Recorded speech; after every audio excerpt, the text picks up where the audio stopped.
l'homme a déchaîné un art martial de sa propre création pour la première fois. Cette vision a profondément ébranlé même son père, le chef de la famille. La raison était simple. La technique qu'il venait de démontrer était l'art suprême de l'épée sans ombre, perdu depuis longtemps. Il appartenait à un clan martial qui aurait été ranimé par la légendaire épée divine immortelle. Une famille qui s'était depuis élevée pour figurer parmi les 7 grandes maisons du monde martial. Pourtant, sous cette façade glorieuse se cachait un autre problème, le corps dans lequel il s'était réincarné. Dans sa vie antérieure, il avait souffert d'une maladie en phase terminale pendant de nombreuses années. Après sa renaissance, ce corps portait une affliction encore plus redoutée. Le méridien sectionné du yin extrême. Qu'une telle condition apparaisse dans la lignée directe d'une grande famille martiale n'était rien de moins qu'un désastre. C'est pourquoi, durant sa jeunesse, il avait volontairement quitté la demeure principale pour s'installer dans un domaine à la campagne, espérant seulement vivre en paix sa courte vie. Mais même après s'être retiré si loin, en tant que membre rejeté du clan, il fut finalement repéré par des yeux tapis dans l'ombre.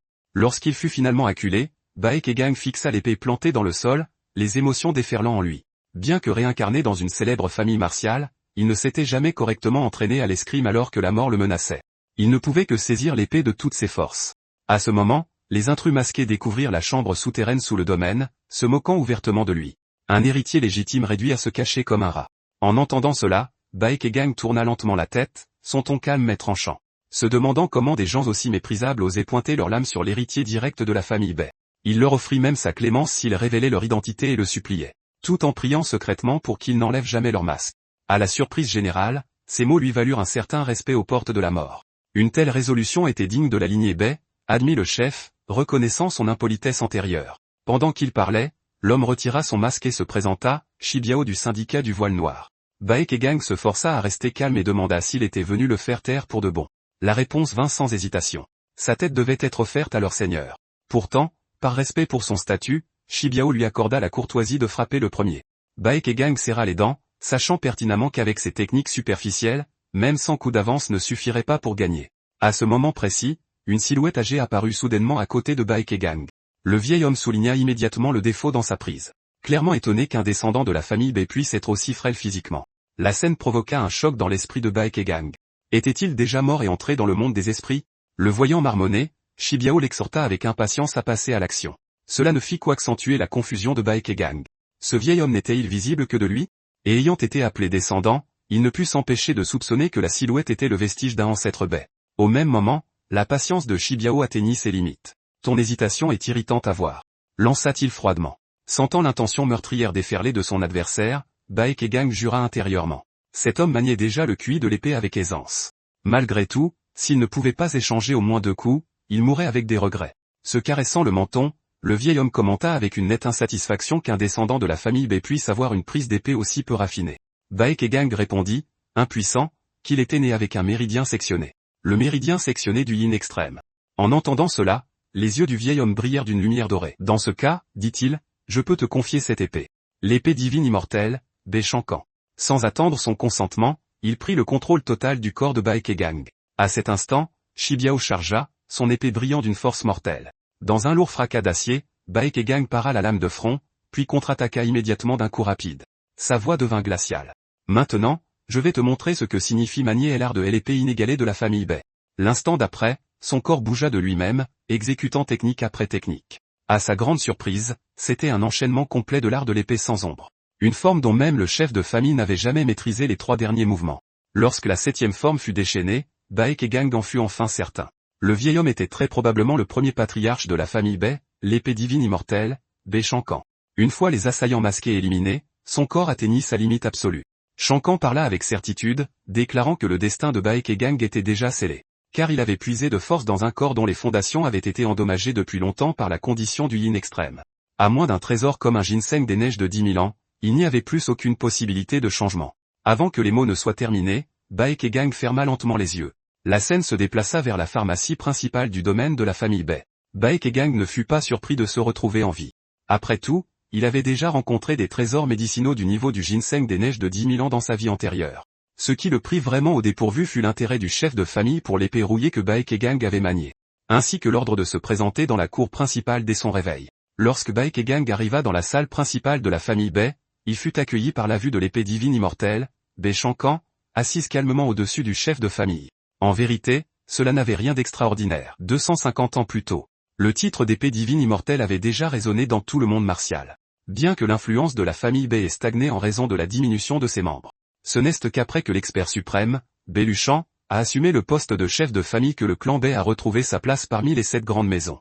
Même maintenant, seule une poignée de personnes au sein de la famille savaient que le patriarche actuel était, en fait, le père de Baek Gang. Ce qui le déconcertait, c'était l'hostilité dans les regards dirigés vers lui. Il s'agenouilla immédiatement et s'excusa, expliquant que sa convalescence avait retardé son arrivée. Son père ne lui fit aucun reproche, lui demandant plutôt s'il savait qui étaient vraiment les assaillants du domaine. Baek Gang n'osa pas hésiter. En même temps, il se demanda si c'était un test de sa capacité à déduire la vérité. Il répondit simplement que les assaillants avaient prétendu appartenir au syndicat du voile noir. Pourtant, à son avis, ils étaient plus probablement liés à la faction de la main secrète sous l'Alliance hérétique, un groupe qui méprisait l'expansion des maisons nobles. Malgré tout, quelque chose ne collait pas. Ces assaillants, bien qu'ils aient dissimulé leur technique, étaient bien au-dessus du niveau de la main secrète en termes de compétences.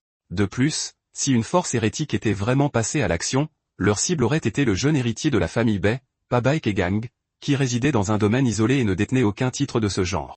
Son raisonnement émut visiblement son père, qui ne s'attendait pas à une telle maturité de la part de son fils après son temps d'isolement. Pourtant, son père changea rapidement de ton, soulignant que Baek Gang n'avait pas encore identifié le vrai cerveau. Pire encore, tous les autres habitants du domaine avaient péri. En tant que membre direct de la lignée Bei, n'avait-il pas honte? La voix de Baek Gang devint lourde. Plutôt que de la culpabilité, il ressentait de la gratitude d'être en vie. Ce n'est qu'en survivant qu'il pourrait venger les innocents morts. Sur ce, son père lui fit signe d'avancer. Et finalement, posa la vraie question. Comment exactement avait-il repoussé des assassins aussi redoutables? À en juger par les blessures laissées derrière, les techniques étaient sans équivoque celles de l'art de l'épée sans ombre. Des sueurs froides perlèrent instantanément dans le dos de Baek Gang. Sauf que cette conclusion signifierait admettre qu'un homme né sans énergie interne, accablé par un méridien sectionné, ait pu manier des techniques d'épée. Une idée totalement absurde. Si Baek Gang révélait la vérité directement, personne ne croirait que c'était l'épée divine immortelle Bei Shankan qui avait éliminé les assassins. Il a donc offert une explication commode, affirmant qu'il était tombé sur un espace étrange au bout d'un passage secret sous l'entrepôt. Un endroit où des cordes interdites étaient suspendues. Au moment où il est entré, un vertige l'a saisi. Son corps s'est alors mis à bouger complètement hors de son contrôle. Quand il a repris conscience, il était déjà de retour à la pharmacie de la famille principale. C'est à ce moment que son père lui a soudainement saisi le poignet, pour découvrir que l'état de ses méridiens sectionnés ne montrait aucun signe d'amélioration et que son énergie interne n'avait pas augmenté le moins du monde.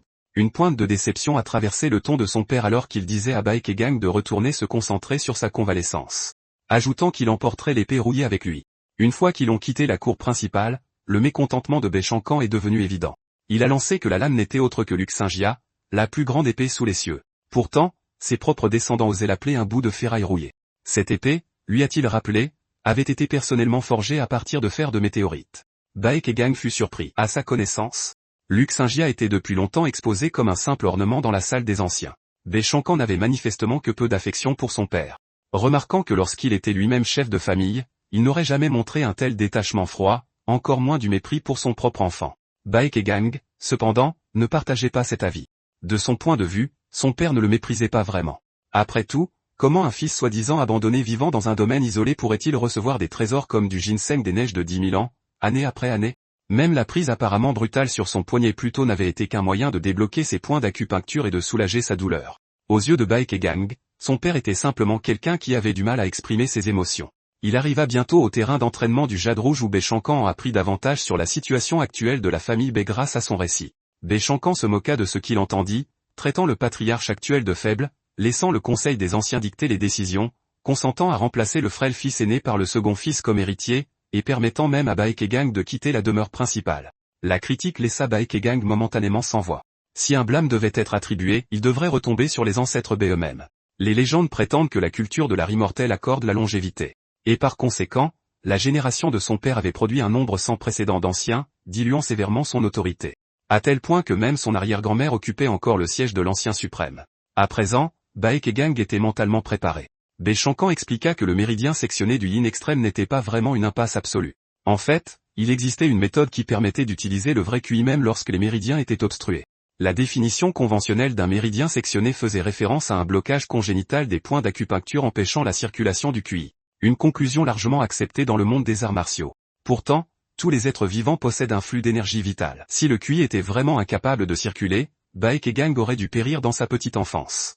Si le QI était comparé à une rivière qui coulait les points d'acupuncture à ses rives, alors la véritable signification d'un méridien sectionné était que ses rives étaient naturellement trop étroites. En d'autres termes, si les points d'acupuncture dans son corps pouvaient être élargis, il pourrait à la fois prolonger sa vie et maîtriser des techniques martiales. Bien sûr, cela restait une hypothèse théorique. Même Baishankan, qui avait parcouru le monde martial pendant des décennies, n'avait jamais vu de ses propres yeux que la chair, les os et les vaisseaux sanguins. Les points d'acupuncture eux-mêmes s'apparentaient davantage à quelque chose d'immatériel.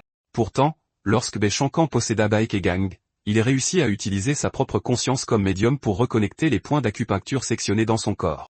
Ainsi, la seule voie à suivre était de tremper la volonté de Baekegang. Avec un esprit suffisamment puissant, il pourrait vraiment être possible de reconnecter ces points d'acupuncture. Pour cette raison, Baekegang cultivait fréquemment l'écriture du yin extrême pour réguler son état. L'art secret de la famille Bai, l'art immortel, était composé de 2 éléments. La méthode du yang harmonisant et l'écriture du yin extrême. La première était une technique interne suprême capable d'accumuler rapidement de l'énergie interne, tandis que la seconde aiguisait la clarté de l'esprit. Ordinairement, les disciples de Bai se concentraient sur la méthode du yang harmonisant pendant leurs années de formation, ne se tournant vers l'écriture du yin extrême qu'après avoir terminé la première étape de la cultivation. Cependant, il révéla maintenant de manière presque énigmatique que ce résultat avait été inévitable. L'écriture du yin extrême n'a jamais été une méthode de cultivation complète. À cause de cela, peu avait jamais progressé avec elle jusqu'à ce que Baishankan perfectionne lui-même la technique dans ces dernières années. Bien que Baishankan ne pût pas encore prolonger la durée de vie écourtée de Baekegang, il pouvait lui enseigner des méthodes de cultivation pour tremper sa volonté et la renforcer. Le cœur de Baekegang battait la chamade. Si même l'épée divine immortelle le croyait possible, peut-être pourrait-il vraiment cultiver les arts martiaux avec ce corps mourant. Suivant les incantations récitées par Baishankan, Baekegang commença à pratiquer l'écriture du yin extrême complète. Ce n'est qu'alors qu'il réalisa son véritable but. Il ne s'agissait pas de faire circuler le QI, mais de projeter sa volonté dans la réalité elle-même. Ce n'est qu'en touchant véritablement la forme spirituelle de Baishankan que l'on pouvait pleinement comprendre son Tao. Sur la base de l'aptitude actuelle de Baekegang, Baishankan estima qu'il ne faudrait pas plus de 3 ans pour atteindre ce niveau. Bientôt, Baekegang commença à contempler les principes derrière les incantations de l'écriture. Il n'était pas difficile à saisir. Il faut entrer dans un état d'abnégation, en oubliant chaque sensation du corps physique. Comme si le corps se décomposait dans la conscience, ses os se dissolvant avec lui. L'important était de canaliser chaque prise de conscience et chaque pensée de cet instant dans le point, puis de frapper. C'était ce coup de poing unique, qui permit à Baekegang d'entrer véritablement en contact avec l'esprit de Baishankan. Cet instant suscita une question dans l'esprit de Baishankan. Normalement, toucher l'intouchable ne marquait que le premier royaume de l'écriture du yin extrême. Pourtant, il était impossible d'y parvenir en une demi-journée à moins d'avoir personnellement connu la perte d'un corps physique, ce qui signifiait que Baekegang était déjà né une fois. Pris au dépourvu, Baekegang hésita. Baishankan le pressa directement. « Comment sais-tu cela? Dis-moi, quelle était ta vie antérieure ?» N'ayant plus de raison de cacher la vérité, Baekegang parla honnêtement. Il expliqua qu'il ne venait pas des plaines centrales, mais d'un futur lointain de la civilisation humaine. À sa grande surprise, Baishankan accepta l'explication avec facilité. Baishankan laissa échapper un petit rire. À ses yeux, Baekegang, né avec le méridien sectionné du yin extrême et réincarné d'une autre vie, était le candidat parfait et peut-être le seul pour hériter de son véritable legs. Ces mots firent battre le cœur de Baekegang. Dans sa vie passée comme dans celle-ci, le monde n'avait jamais été juste avec lui. D'abord, une maladie en phase terminale. Maintenant, le méridien du yin extrême. Et pourtant, voici que se tenait Baishankan, une figure sans égale du monde martial, déclarant que seul Baekegang pouvait recevoir son héritage ultime, même avec un corps au seuil de la mort. 2 mois et demi passèrent en un clin d'œil. Pendant ce temps, les changements de Baekegang ne passèrent pas inaperçus au sein du clan. Depuis son retour du domaine, il paraissait nettement plus réservé et obéissant qu'auparavant. Pourtant, son entraînement restait maladroit et difficile, ne ressemblant à rien de plus que des mouvements gauches et désordonnés. Pour la plupart des observateurs, il n'y avait qu'une seule explication à ce changement. La peur de son jeune frère de plus en plus compétent, dans une tentative tardive de s'attirer les faveurs des anciens. Au même moment, Lin Xiping, un serviteur de la maison et l'instructeur personnel du second jeune maître Beixiajin, surveillait de près le comportement de Baekegang. Lin croyait fermement que la position d'héritier devait revenir au second jeune maître, dont le caractère, le talent et l'apparence étaient tous supérieurs. En revanche, le fils aîné lui paraissait arrogant et complaisant, manquant de la moindre prestance d'un futur patriarche. Alors que ses pensées lui traversaient l'esprit, l'expression de Lin Xiping s'assombrit soudainement. Il venait de voir Baekegang utiliser la fournaise du terrain d'entraînement pour cuisiner. Cette fournaise existait uniquement pour chauffer l'eau servant à polir le jade rouge. Un trésor inestimable rapporté par l'épée divine immortelle après avoir tué le chef de la secte de Kant. Lin Xiping se prépara immédiatement à intervenir, déterminé à mettre un terme à ce qu'il considérait comme un acte absolument insensé. À ce moment-là, Baekegang parla calmement. Vous devriez vous arrêter là. Ces mots firent hésiter Ling Ziping. Avait-il été repéré? La pensée semblait absurde. Ce n'était sûrement qu'une supposition chanceuse. Pourtant, l'instant d'après, Baekegang continua, je ne devine pas. Et en quoi cuisiner sa propre nourriture est-il considéré comme inapproprié? Cette seule phrase laissa Ling Ziping figé de stupeur. Les légendes affirment que ce nez avec le méridien sectionné du yin extrême, bien que physiquement faible, possède des sens bien plus aiguisés que les gens ordinaires à cet instant. Le froid émanant de Baekegang semblait transpercer directement le jade rouge. Dans ce froid persistait une chaleur indéniable. Une chaleur si tangible que Ling Ziping pouvait la sentir même à plusieurs mètres de distance. C'était comme si Baekegang le condamnait pour avoir délibérément dissimulé sa présence.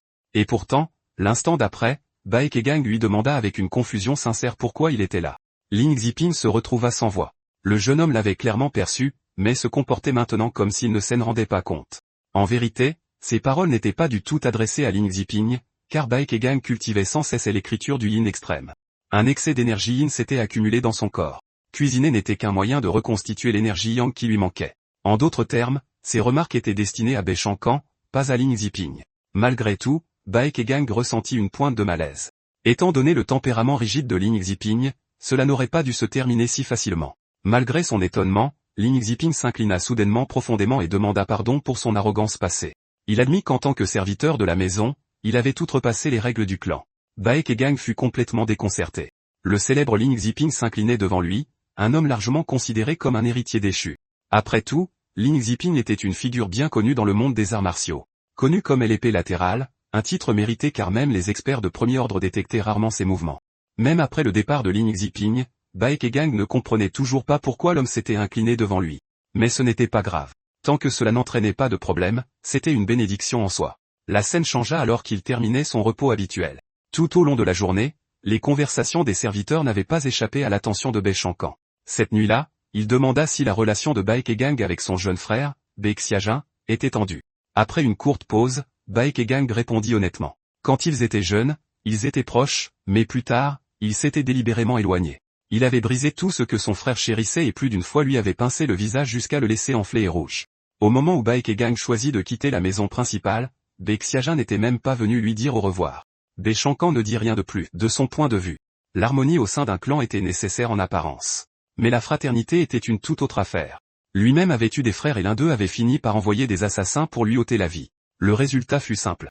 Baishankan devint le chef de la famille Bae, tandis que ce frère eut son dentian détruit et fut réduit à l'état d'infirme martial.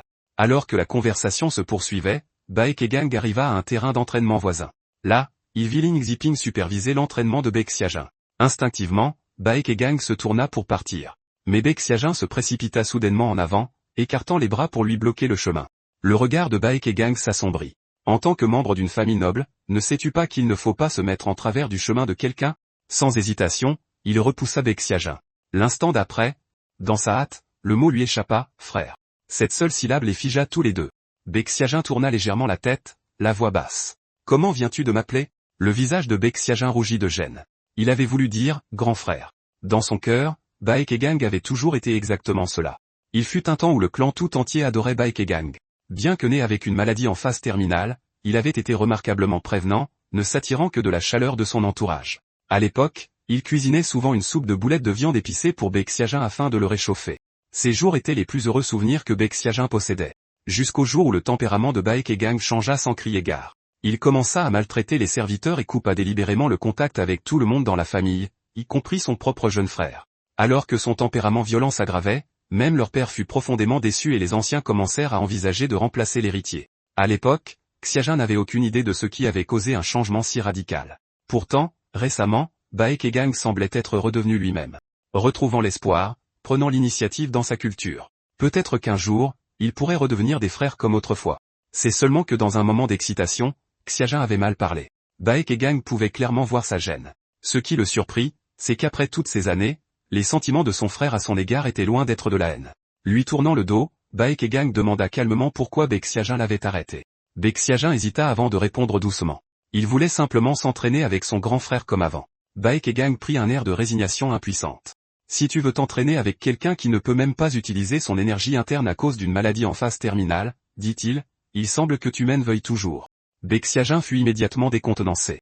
Ce n'était jamais son intention, l'entraînement d'aujourd'hui impliquait une technique corporelle. Aucune énergie interne ne serait utilisée durant le combat. Baekegang n'accepta pas tout de suite. Au lieu de cela, il ajouta calmement que tout ce qu'il ferait nécessiterait naturellement l'approbation de Lin Xiping, le responsable de l'entraînement de Beixiajin. Il avait ses raisons. Que de l'énergie interne soit impliquée ou non, un combat avec Beixiajin se solderait presque certainement par sa défaite. Lin Xiping aurait dû refuser. Après tout, s'entraîner avec quelqu'un comme lui n'apporterait aucun progrès martial. À sa grande surprise, Lin Xiping accepta sans hésitation. Du point de vue de Ling, si le jeune maître aîné était d'accord, le combat ne pouvait que bénéficier à Beixiajin. Plus important encore, c'était l'occasion parfaite de déterminer si Baekegang avait dissimulé sa véritable force. Beichancan le rassura de ne pas s'inquiéter. La technique du corps léger était relativement simple. Elle visait à rendre le corps plus léger et plus agile. Au cours des derniers mois, Baekegang avait déjà appris à intégrer sa volonté à son corps, et pouvait y infuser l'intention d'effacer sa présence. Gagner le combat était possible et s'il gagnait, Beichancan promit de révéler des indices pour prolonger sa durée de vie. Avec cela à l'esprit, Baekegang ne perdit pas de temps et pressa Beichancan de commencer le combat. Le combat de corps léger était essentiellement un jeu connu sous le nom de capture de fantômes. C'était une méthode d'entraînement personnellement conçue par Beichancan pour les novices en arts martiaux. Les deux participants avaient les yeux bandés, des clochettes attachées à la taille, et devaient ramasser des sacs de haricots rouges éparpillés sur le terrain tout en essayant de frapper leur adversaire. Avant le début du match, Lin Xiping proposa un léger ajustement des règles. Les clochettes ne seraient plus portées, pour réduire davantage le bruit. Les sacs de haricots rouges seront faits en peau de lapin au lieu de tissu grossier. Il y aura 5 sacs au total. Toucher l'adversaire rapportait 1 point et le premier à atteindre 3 points gagnait. Cependant, toucher directement l'adversaire avec un sac entraînait une victoire instantanée. Sur un ordre sec de Lin Xiping, le combat d'entraînement commença officiellement. S'appuyant sur sa technique corporelle, Beixiajin a rapidement localisé l'un des sacs de haricots rouges. Il le lança avec détermination, frappant Baekegang de plein fouet. Voyant cela, Lin Xiping se détendit enfin. Comme prévu, les compétences martiales de Xiajin avaient toujours le dessus. Pendant ce temps, Baekegang restait immobile, adoptant lentement la posture de la technique de liaison. Les faibles bruits de ses vêtements se frottant l'un contre l'autre déstabilisèrent Beixiajin, rendant difficile la localisation des sacs restants. L'instant d'après, un autre sac frappa le corps de Baekegang. Mais une fois que la technique de liaison fit pleinement effet, chaque sac suivant fut esquivé avec une précision remarquable. À un certain moment, les bruits de frottement du tissu et même de ses coups de poing disparurent complètement. Même Lin Xiping ne pouvait plus sentir clairement sa présence. Encore moins Beixiajin qui venait à peine de commencer son entraînement martial. En un clin d'œil, Baekegang se jeta en avant et attrapa un sac. Bang! Il s'écrasa en plein sur le front de Baekegang. Selon les règles, ce seul coup assura la victoire de Baekegang. Il donna une autre pichenette désinvolte sur le front de son frère. Puis il dit calmement, « Puisque j'ai gagné, tu suivras mes instructions à partir de maintenant. Passe dans ma chambre demain quand tu auras le temps. » Le lendemain, Beixiajin arriva dans la chambre de Baekegang pile à l'heure. Ce à quoi il ne s'attendait pas, cependant, c'est que son frère voulait qu'il demande officiellement à leur père de remplacer le jeune héritier de la famille Bei.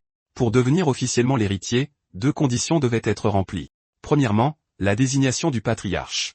Deuxièmement, l'approbation du Conseil des Anciens. Actuellement, Beixiajin ne remplissait que la première condition, ce qui signifiait qu'il n'était pas encore le véritable héritier. Malgré cela, il n'accepta pas tout de suite. S'il prenait vraiment la place de Baekegang en tant qu'héritier, qu'adviendrait-il de son frère après? En réponse, Baekegang dit calmement qu'il essaierait de trouver un moyen de soigner son propre corps. Ses mots firent éclater de joie Beixiajin. Il se demanda même si son frère avait déjà trouvé le légendaire médecin divin du pilier céleste. Baekegang se contenta de faire un geste de la main, disant qu'il n'était pas encore sûr que la maladie puisse être complètement guérie. Après le départ de son frère, l'épée divine immortelle, Beichancan, suggéra que Baekegang se rende à Qinglin. À travers le monde martial, beaucoup étaient appelés experts sans égal, mais seule une poignée avait vraiment dépassé les limites humaines et mérité le titre de transcendant. Parmi ces rares personnes se trouvait l'abbé de Shaolin, le véritable maître inégalé de Wudang et le seigneur de Qinglin. Qinglin elle-même était une secte taoïste fondée par ce seigneur. Bien qu'elle rivalisait avec les 9 grandes sectes et l'unique alliance. Seuls les disciples dont la force avait été pleinement reconnue étaient autorisés à quitter la forêt et à parcourir le monde. Par conséquent, Qinglin restait largement méconnu, longtemps considéré comme un lieu à la fois sacré et mystérieux. De son vivant, Beichancan avait séjourné une fois dans la région de Jinling et exaucé une requête pour Qinglin, laissant la secte redevable envers lui depuis lors. Tant que Baekegang pouvait présenter le jeton que Beichancan avait reçu à l'époque, Qinglin ne refuserait pas sa requête. Ce jeton était scellé dans un sanctuaire ancestral asian. Cependant, Beichancan avait posé des pièges autour de sa cachette, il serait donc préférable que Baekegang emmène quelques subordonnés avec lui. S'il pouvait retourner à la famille Bei en 4 jours, le moment coïnciderait parfaitement avec la visite prévue de Qinglin. Le lendemain, Baekegang emmena son jeune frère Beixiajin dans les rues animées de la ville. Venant tout juste de retourner au domaine familial principal, Xiaojun était la seule personne sur qui il pouvait compter actuellement. Ce à quoi aucun d'eux ne s'attendait, c'est que l'épée divine immortelle, Bei Shankan, avait caché le jeton à l'intérieur d'une taverne. Bei Shankan expliqua rapidement que cet endroit avait été un sanctuaire dédié au dieu de la richesse bien avant de devenir un restaurant. Alors qu'ils s'apprêtaient à entrer, des gardes à l'entrée leur barrèrent le passage. Le pavillon du premier or n'accueille pas les mendiants comme vous, ricana l'un d'eux. Bae Kegang leva une main, arrêtant Bei Seojin avant qu'il ne puisse exploser. Puis il sortit une bourse d'argent et la jeta en plein visage du garde. Il ne fit qu'une seule demande, je veux une salle privée et calme. Pendant que le personnel s'affairait à préparer les plats, il conduisit discrètement Bei Xiaojin dans la cour arrière. Effectivement, un sanctuaire parfaitement conservé se tenait là. Après avoir poussé les portes du sanctuaire, Bae Kegang ordonna à Bei Xiaojin d'appuyer sur le talon arrière de la statue. L'instant d'après, le sol s'ouvrit lentement, révélant un passage secret en dessous. Dès qu'ils entrèrent dans la chambre souterraine, ils remarquèrent que quelque chose clochait. Il y avait des signes évidents que d'autres étaient venus ici récemment. La taverne avait-elle déjà découvert le jeton? Si c'était le cas, alors ces mécanismes n'avaient probablement plus d'importance. Quant aux documents empilés d'un côté de la chambre, ils listaient les noms d'individus jouissant d'une certaine notoriété. Sous chaque nom se trouvaient les mots doit être tué, tandis que le reste du texte était entièrement écrit en symboles codés, impossible à déchiffrer. Bei Shankan, cependant, dit qu'il reconnaissait le code. C'était le code principal utilisé par les 5 sectes inférieures. Après en avoir déchiffré une partie, il réalisa que les documents décrivaient une lutte de pouvoir déclenchée par la mort d'un chef de branche régionale, et que cet endroit était le territoire de l'une des factions concurrentes. Suivant les instructions de Bei Shankan, Bae Kegang se déplaça sans hésitation. Il sortit un petit couteau et s'approcha de la statue de Pixiu. L'instant d'après, il enfonça la lame droit dans l'œil de la statue. Un grondement de tonnerre retentit alors que le mur devant lui tremblait et s'ouvrait lentement des deux côtés. Une vague de lumière dorée aveuglante jaillit, forçant Bae Kegang à plisser instinctivement les yeux. Bei Xiaojin, cependant, avait l'air complètement confus car de son point de vue, la chambre restait sombre, dépourvue de toute lueur. Voyant cela, Bei Shankan laissa échapper un petit rire, remarquant que la vérité aurait dû être évidente depuis longtemps. Dès l'instant où Bae Kegang a pu soulever l'épée scellée, son destin en tant que successeur de l'épée divine immortelle était peut-être déjà scellé. Devant lui reposait un collier qui irradiait un éclat doré éblouissant. Il tendit la main et serra fermement le collier dans sa paume. L'instant d'après, Bae Kegang se retrouva debout dans un vaste espace infini. Ce qui le choqua encore plus, c'est que Bei Shankan à côté de lui n'était plus un esprit translucide. Il pouvait clairement sentir la présence d'un corps physique. Bei Shankan était visiblement ravi, déclarant que la fortune de Bae Kegang était extraordinaire. Un destin qui n'apparaissait qu'une fois par siècle. Non seulement il pouvait hériter du legs martial d'un maître sans égal, mais il avait aussi absorbé sans le savoir l'énergie spirituelle scellée dans l'œil du Pixiu. Bae Kegang baissa les yeux sur le collier dans sa main. Sa lumière s'était déjà estompée, et il demanda si c'était vraiment l'œil du Pixiu. Bei Shankan l'admit sans hésitation. Le collier avait été fabriqué à partir de l'œil du Pixiu, personnellement retiré par lui en compagnie de quelqu'un de Qingling. Bae Kegang restait incertain. Qu'était exactement cette énergie spirituelle? Bei Shankan expliqua que la force intérieure du Dantian inférieur est dérivée de la véritable essence du Dantian moyen, qui à son tour provient de la puissance du Dantian supérieur. Cette force de niveau supérieur est connue sous le nom d'énergie spirituelle. Avec le collier, la véritable essence de Bae Kegang recevrait un réapprovisionnement constant, une aide inestimable considérant que même une brève utilisation des techniques de légèreté l'avait déjà poussé à ses limites. 2 heures et demie passèrent en silence. Bae Kegang reprit lentement conscience au son de Bei Xiaojin l'appelant par son nom. Au même moment, une série de bruits de pas se rapprochant résonna à l'extérieur. Bae Kegang avertit discrètement Bei Xiaojin de dégainer son épée et de se préparer au combat. Bientôt, 3 à 5 silhouettes apparurent devant eux. Bae Kegang parla le premier, demandant s'il était membre des 5 sectes inférieures. Il déclara qu'il ne savait pas que c'était leur territoire et que s'il était autorisé à partir, il y aurait une généreuse compensation à l'avenir. Bei Xiaojin devint visiblement anxieux, reprochant à Bae Kegang d'être bien trop prudent. Oui, un descendant direct de la famille Bei. Il ne devrait pas s'abaisser devant de telles personnes. Bae Kegang lui a simplement dit de rester calme, pensant que nouer des liens avec les 5 sectes inférieures n'était pas nécessairement une mauvaise option. Les intrus n'avaient aucune envie de négocier. Ils ont froidement déclaré que puisque le secret avait déjà été découvert, aucun d'eux ne s'en sortirait vivant. À l'instant où ces mots furent prononcés, Bei Xiaojin chargea sans hésitation. Bae Kegang suivit, balayant de sa lame le corps d'un ennemi, sans toutefois parvenir à lui infliger de graves blessures. Son manque de force brute était toujours apparent. L'épée transperça la chair, mais ne put être retirée immédiatement. Bae Kegang stabilisa rapidement sa respiration et concentra son esprit. L'instant d'après, il enfonça 2 doigts directement dans les yeux de l'adversaire, exploitant son désavantage naturel et sa force. Il activa l'élan rotatif de la technique de légèreté. Empruntant cette force, il trancha net la tête de l'adversaire avec facilité. Bei Shankan exprima son approbation, déclarant que c'était digne d'un véritable descendant direct de la famille Bei. Néanmoins, il mit en garde Bae Kegang contre toute arrogance. Baekegang essuya le sang au coin de sa bouche, signifiant qu'il avait compris. Il balaya ensuite les environs du regard à la recherche de Baekegang. De l'autre côté, le combat était déjà terminé. À cet instant, Baekegang fut certain d'une chose. C'était loin d'être le premier vrai combat de Baekegang, en fait, c'était déjà la 3e fois qu'il tuait personnellement un adversaire. Cette prise de conscience fit réfléchir Baekegang. C'était aussi la 3e fois qu'il ôtait une vie. La première fois s'était produite dans sa vie antérieure. Quand un fou s'est lancé dans une série de coups de couteau au hasard à un arrêt de bus, pour protéger sa mère qui se tenait à côté de lui. Baekegang avait instinctivement jeté son corps en avant et repoussé l'agresseur. Il ne s'attendait pas à ce que l'homme soit heurté et tué par un bus qui arrivait quelques instants plus tard. Bien que l'enquête ait conclu à la légitime défense, Baekegang passa tout de même plusieurs jours à vomir de manière incontrôlable par la suite. La 2e fois eut lieu lorsqu'il fut possédé par l'épée divine immortelle, Baeshankan. Comme chaque action avait été menée sous possession, l'impact émotionnel à l'époque avait été minime. Ce n'est que maintenant qu'il comprenait vraiment la cruauté du monde martial. Si quelqu'un en voulait à sa vie, il devait être prêt à perdre la sienne. À ce moment, un artiste martial aux yeux bandés s'avança et joignit ses poings en signe de gratitude. Il les remercia d'avoir exécuté les traîtres, déclarant que la branche de Xian leur rendrait certainement cette faveur à l'avenir. Baekegang resta d'abord prudent, mais se détendit légèrement en apprenant que l'homme s'appelait Zhengzhou. Il avait vu ce nom dans les documents plus tôt, ce qui signifiait que Zhengzhou était probablement un aide de confiance de Jinhua, la fille du chef de la branche de Xian. Baekegang demanda alors si les hommes qu'il venait de tuer étaient bien des traîtres des 5 sectes inférieures. Zhengzhou répondit sans hésitation. Après la mort de l'ancien chef de branche, ces individus ont commencé une rébellion ouverte. Il ajouta qu'il rapporterait tout fidèlement au prochain chef de branche en guise de remerciement pour l'aide. Malgré cela, Zhengzhou s'est délibérément abstenu de révéler l'identité de ce successeur. Baekegang trouva cette retenue et cette loyauté digne de respect.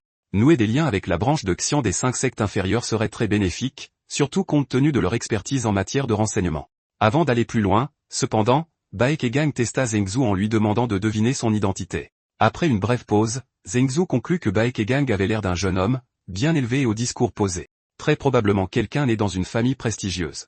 Si l'on devait nommer une famille capable de produire un talent de son âge, la réponse n'était pas difficile à deviner. Le jeune maître de la famille Bai, l'une des 7 grandes familles. Contrairement à son frère aîné indolent, ce jeune maître était Baexiajin, largement salué dans le monde martial comme un prodige sans égal. Le raisonnement en lui-même était sans faille, mais la façon dont Baekegang était décrit le laissa nettement mécontent. Il tendit ensuite la bourse d'argent à Zhengzhou, le chargeant d'enquêter sur les antécédents des invités prévus pour visiter la famille Bai. Pendant ce temps, à la résidence principale de la famille Bai, le père de Baekegang avait déjà appris que son fils aîné avait emmené Baekegang dans une taverne. La nouvelle le mit en fureur. Baekegang était à peine rentré à la maison qu'il entraînait déjà son frère à faire des bêtises.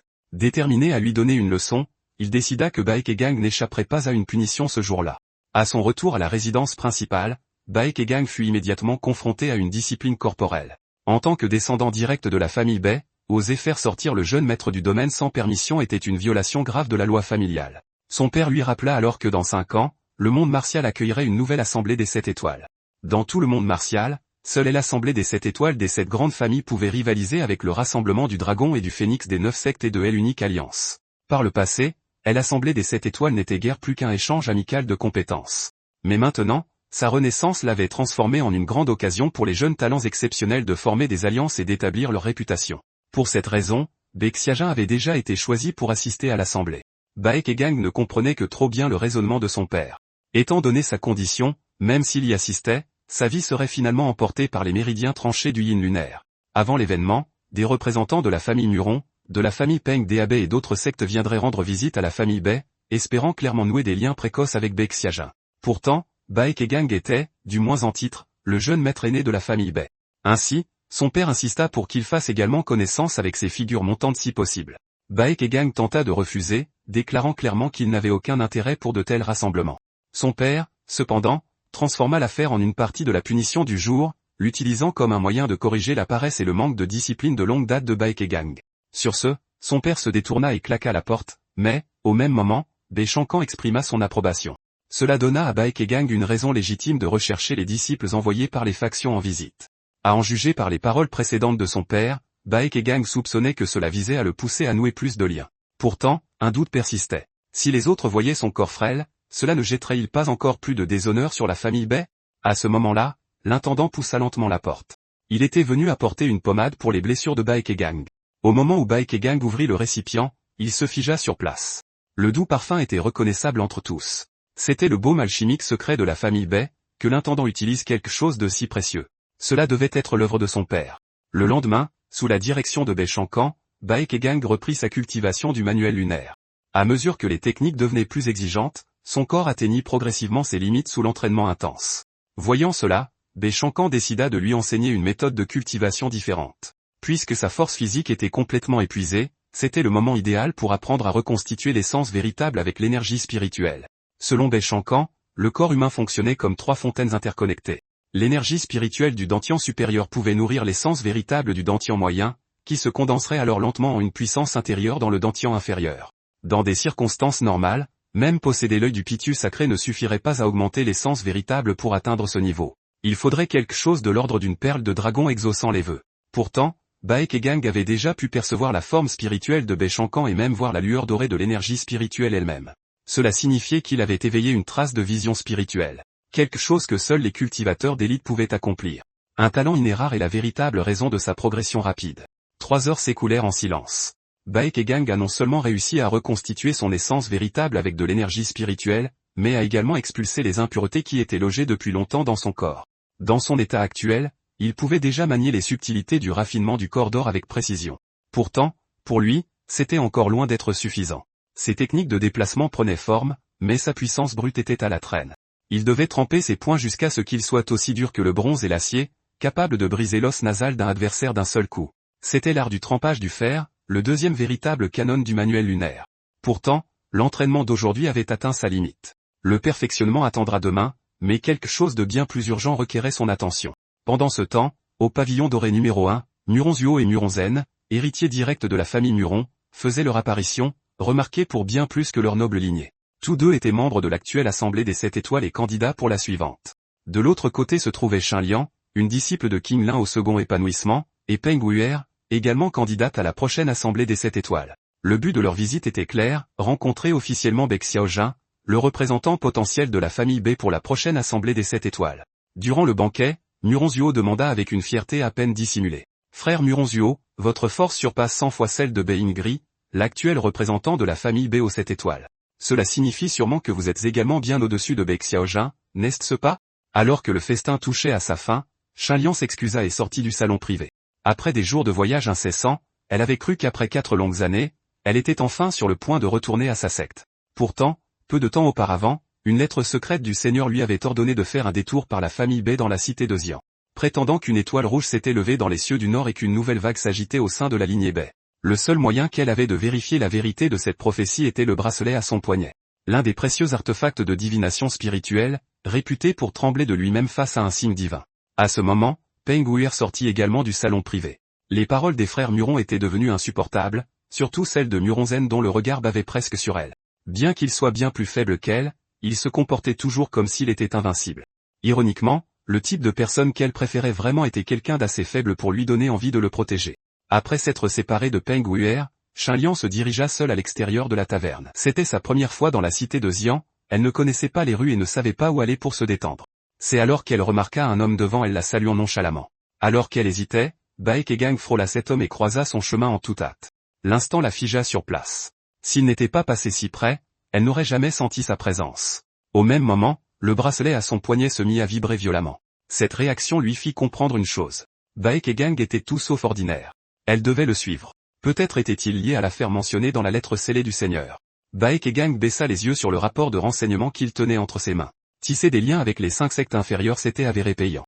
Moins de 2 jours et demi et les informations étaient déjà livrées. Et si le contenu du rapport était vraiment fiable, il avait l'intention de les charger de découvrir l'identité des assassins qui avaient attaqué le manoir, ainsi que la force obscure qui les soutenait.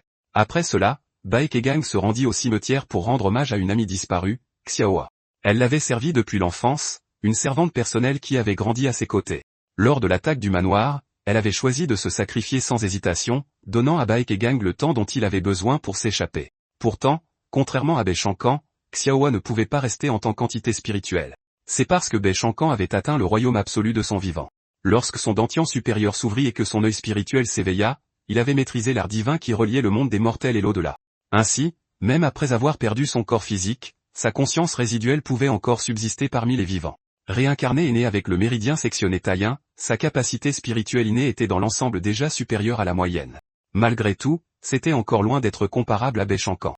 Une fois qu'un guerrier entrait dans le royaume absolu, sa manière même de percevoir le monde changeait fondamentalement. Après une période de récupération guidée par l'écriture du Taïen, le corps de Baekgang était désormais à peine capable de supporter une partie du pouvoir spirituel de Baishankan. Baishankan posa lentement sa main sur la tête de Baekgang. Ce faisant, il connecta la porte de la fontaine dans le corps de Baekgang, permettant un partage partiel de l'énergie spirituelle. L'instant d'après, les yeux de Baekgang s'ouvrirent. Pour lui, le monde sous ses yeux semblait revivre, comme si chaque existence avait été infusée d'une vitalité nouvelle. C'était donc ainsi que le monde apparaissait à ceux qui avaient atteint le royaume absolu. Caché dans l'ombre, Shenliang se tenait complètement figé. Grâce à cette perception fugace du royaume absolu, Baekgang avait découvert sa présence. Peu de temps avant cela, Shenliang l'avait suivi jusqu'à ce cimetière isolé. Elle lui avait aussitôt tourné le dos. Observer quelqu'un pleurer un mort n'était pas une chose qu'un artiste martial digne de ce nom ferait. Au moment où elle se résolvait à partir, le bracelet à son poignet se mit à trembler violemment une fois de plus. Quand elle se retourna vers Baekgang, elle sentit une terrifiante vague de puissance jaillir de son corps. La sensation était étrangement similaire à celle du Seigneur lui-même.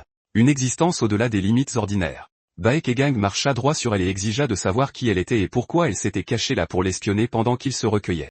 Même si elle portait une épée et semblait être une artiste martiale, un tel comportement dépassait les bornes. Face à sa colère non dissimulée, Shenliang ne put que baisser la tête et s'excuser. Quelques instants plus tard, elle se retourna et s'éloigna précipitamment du cimetière. La forme spirituelle de Baishankan frémit. Ayant reconnu la technique de déplacement que Shenliang utilisa en partant, elle provenait clairement de Qinglin. Cette prise de conscience fit marquer une pause à Baekgang. Si c'était le cas, alors elle pourrait très bien être l'un des talents prometteurs prévus pour visiter la famille le lendemain. Le lendemain matin, Baekgang accueillit les visiteurs en personne, en tant que fils aîné de la famille Bai. Shenliang était visiblement stupéfaite. Elle n'aurait jamais imaginé que le jeune homme qu'elle avait rencontré au cimetière était en fait un membre direct de la famille Bai. Tout correspondait parfaitement à ce que le Seigneur avait décrit dans sa lettre. Peu de temps après, le groupe arriva au terrain d'entraînement du Jet Rouge. Pour les artistes martiaux, il n'y avait pas de meilleur endroit pour se jauger. Nuronzuo pencha la tête et demanda à Baekgang si cet endroit, réputé accessible uniquement aux membres directs de la lignée Bai, était normalement utilisé uniquement par son jeune frère, Baek Xiaojun. Baekgang hésita brièvement avant de répondre calmement que ce n'était pas le cas, car lui-même s'était également entraîné ici récemment. Nuronzen renifla froidement, remarquant que c'était logique. Ceux qui ont un corps plus faible devraient se concentrer davantage sur la conservation de leur force. À ces mots, les yeux de Peng Wuer s'illuminèrent. Comment le fils aîné de la famille Bai pourrait-il être faible? Nuronzen intervint immédiatement, déclarant nonchalamment que Baekgang était né avec les méridiens sectionnés taïens et était donc incapable de cultiver les arts martiaux comme les gens ordinaires. À son avis, Baekgang n'était guère pitoyable. S'il était né dans la famille Nuron, il ne jouirait même pas d'une vie aussi facile. À ce moment, Baek Xiaojun intervint par derrière, coupant la parole à Nuronzen. Il le critiqua vivement pour son manque de manières élémentaires, soulignant que juger le maître de la famille Bai dans leur propre maison était tout à fait inapproprié. Il dit alors à Nuronzen de dégainer son épée. Sur les terres de la famille Bai, les erreurs étaient sanctionnées par l'hôte. Voyant cela, Shenliang demanda discrètement à Nuronzuo s'il avait l'intention d'intervenir pour les arrêter. Nuronzuo secoua la tête immédiatement. Ce n'était pas la peine. Après tout, leur visite était destinée à tisser des liens avec Baek Xiaojun en premier lieu. Parfois, un combat était le moyen le plus rapide de vraiment comprendre la profondeur d'un autre artiste martial. Pendant ce temps, Nuronzen était déjà rempli de regrets. Il avait seulement voulu se vanter devant Peng Wuer, ne s'attendant jamais à ce que les rumeurs sur la mésentente des frères Bai soient complètement fausses. Pourtant, il se rassura rapidement. Si son frère aîné Nuronzuo avait autrefois vaincu de manière écrasante Bai Ingri, le précédent représentant de l'Assemblée des 7 étoiles. Selon cette logique, vaincre Baek Xiaojun, un candidat pour la prochaine assemblée, aurait dû être tout à fait à sa portée. Pourtant, après plusieurs échanges, Nuronzen sentit un frisson soudain le parcourir. Avant ce voyage, il avait mémorisé toutes les contres connues de l'épée du ciel de l'ombre de la famille Bai. Mais maintenant, il ne pouvait détecter aucune faille dans la technique de Baek Xiaojun. Au bord de l'arène, Baekgang ne put réprimer une légère toux. Le faible son détourna l'attention de Baek Xiaojun pour un bref instant. Nuronzen reconnut instantanément l'ouverture, mais lancer une attaque surprise lui aurait coûté la dignité attendue d'un noble héritier. Après une brève hésitation, il lança son épée en bois dans une attaque directe. Baek Xiaojun reprit ses esprits, canalisant immédiatement son énergie interne pour bloquer le coup de front. Baek Xiaojun balança alors son poing, l'envoyant directement vers le visage de Nuronzen. Dans le même mouvement, il activa sa technique de pas léger et réduisit la distance, entraînant Nuronzen dans un combat rapproché. Alors que ses coups devenaient de plus en plus lourds, Nuronzuo intervint aussitôt, séparant de force les deux combattants. Il parla calmement, leur rappelant qu'il s'agissait simplement d'un échange amical entre familles nobles, et non de quelque chose qui justifiait une telle intensité. L'expression de Nuronzen, cependant, s'assombrit complètement. À ce moment précis, Muronzio lui transmettait une dure réprimande, le traitant d'échec complet. Il avait une chance parfaite de terminer le combat d'un seul coup, mais il a hésité au moment crucial. Non loin de là, Baekgang réprimandait doucement Baek Xiaojun, lui rappelant que Satu n'avait rien de nouveau et que dans un vrai combat, même si un allié était blessé, perdre sa concentration de cette manière pouvait être fatal. La scène laissa Muronzeng avec un profond sentiment d'injustice. Son frère le grondait en secret, tandis que Baek Xiaojun, bien que réprimandé ouvertement, vivait un moment étrangement chaleureux. Après avoir terminé sa réprimande, Baekgang ne dit rien de plus, croyant que selon toutes les apparences, Baek Xiaojun avait pris le dessus. Muronzio objecta immédiatement, insistant sur le fait que le match n'était pas vraiment terminé et qu'un avantage temporaire ne pouvait déterminer le résultat final. Au moment où Muronzeng tenta de se relever, son corps se raidit soudainement. L'instant d'après, une douleur aiguë, presque insupportable, traversa les os de sa jambe. L'agonie lui enleva presque toute force, même pour rester debout. Baekgang expliqua calmement qu'il s'agissait de la 5e forme des écritures Tain. Le dragon des nuages émerge de la mer, dans un moment de subtile précision. Baek Xiaojun avait frappé le point d'acupuncture Qingjin de Muronzeng avec ses doigts. Résultat. La jambe de Muronzeng resterait engourdie pendant au moins un quart d'heure.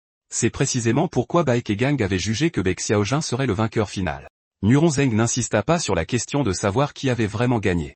Après tout, même lui n'avait pas remarqué l'utilisation dissimulée par Baek Xiaojun du dragon des nuages émergeant de la mer.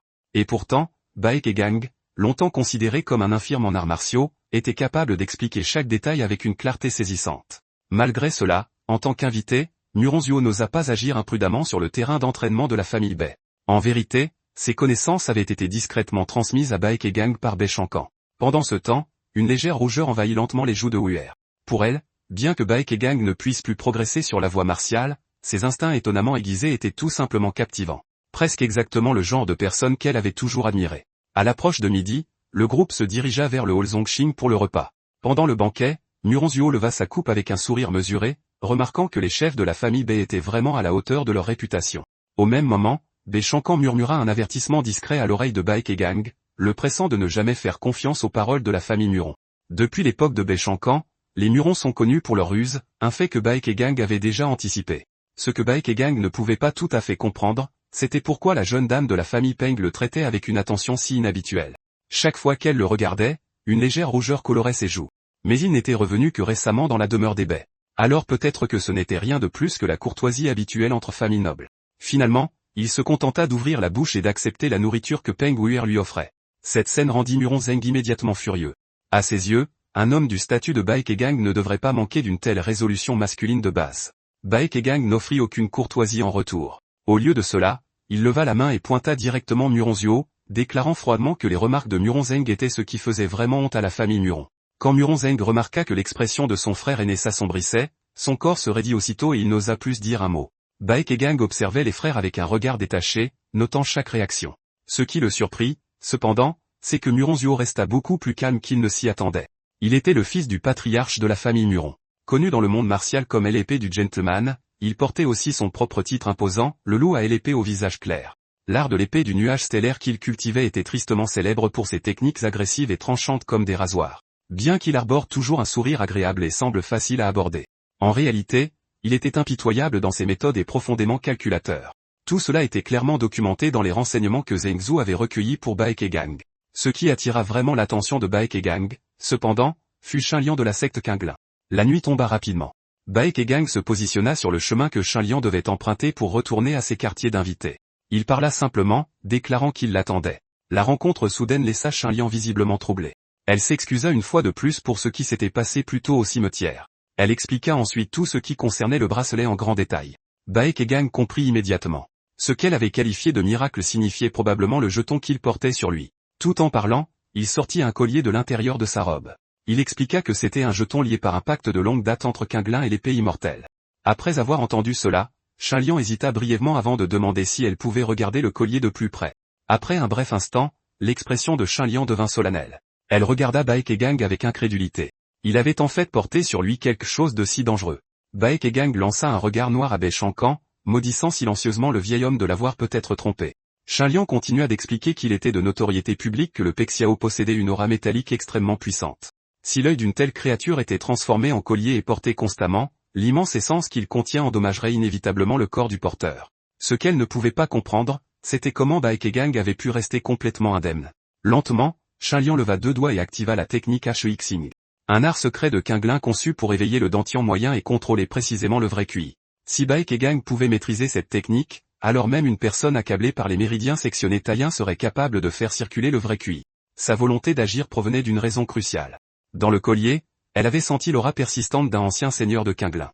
Après avoir utilisé une méthode secrète pour supprimer complètement l'aura métallique, le collier était désormais capable de restaurer le pouvoir qu'il avait autrefois perdu. Bai Kegang remit le collier autour de son cou. Puisque Shinliang avait reconnu que le jeton appartenait à Qinglin, il lui demanda son aide pour une requête personnelle. Elle hocha la tête calmement, déclarant que tout ce qui était dans les capacités de Qinglin pouvait être arrangé. Les méridiens sectionnés taïens étaient une faiblesse innée que Bai Kegang portait. Pourtant, il n'avait aucune intention de se soumettre à un tel destin. On disait que le seigneur de Qinglin se classait parmi les plus grands maîtres mondiaux de la cultivation du QI interne. Et ainsi, Bai Kegang espérait qu'elle pourrait organiser une rencontre entre eux. Shinliang hocha de nouveau la tête, déclarant qu'elle ferait tout ce qui était en son pouvoir et qu'elle essaierait au moins sérieusement. Pendant ce temps, dans une autre chambre d'invités, Muronzuo réprimandait sans pitié son jeune frère Muronzeng. Bien qu'il ait préparé des techniques spécifiquement conçues pour contrer l'image de l'ombre de la famille Bei avant de partir, il avait tout de même perdu d'une manière si humiliante. Après avoir livré un sermon sévère, Muronzuo leva la main et tapota doucement l'épaule de son frère, son ton s'adoucissant. Tant que Muronzeng pourrait vaincre Bai Xiaojin la prochaine fois, il resterait la fierté de la famille Muron. En vérité, Muronzuo avait un calcul différent, si Muronzeng pouvait prouver que l'épée Muron surpassait l'épée Bei, alors tout le crédit lui reviendrait finalement. Celui qui avait enseigné à Muronzeng son maniement de l'épée.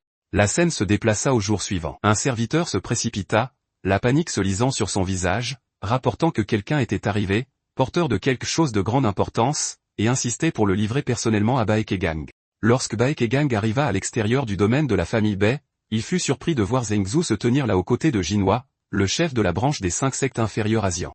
Le cœur de Bai Kegang se serra. Il trouva rapidement une excuse et congédia les serviteurs qui l'accompagnaient. Il demanda alors directement si quelque chose de grave s'était produit pour qu'ils viennent le chercher sans prévenir.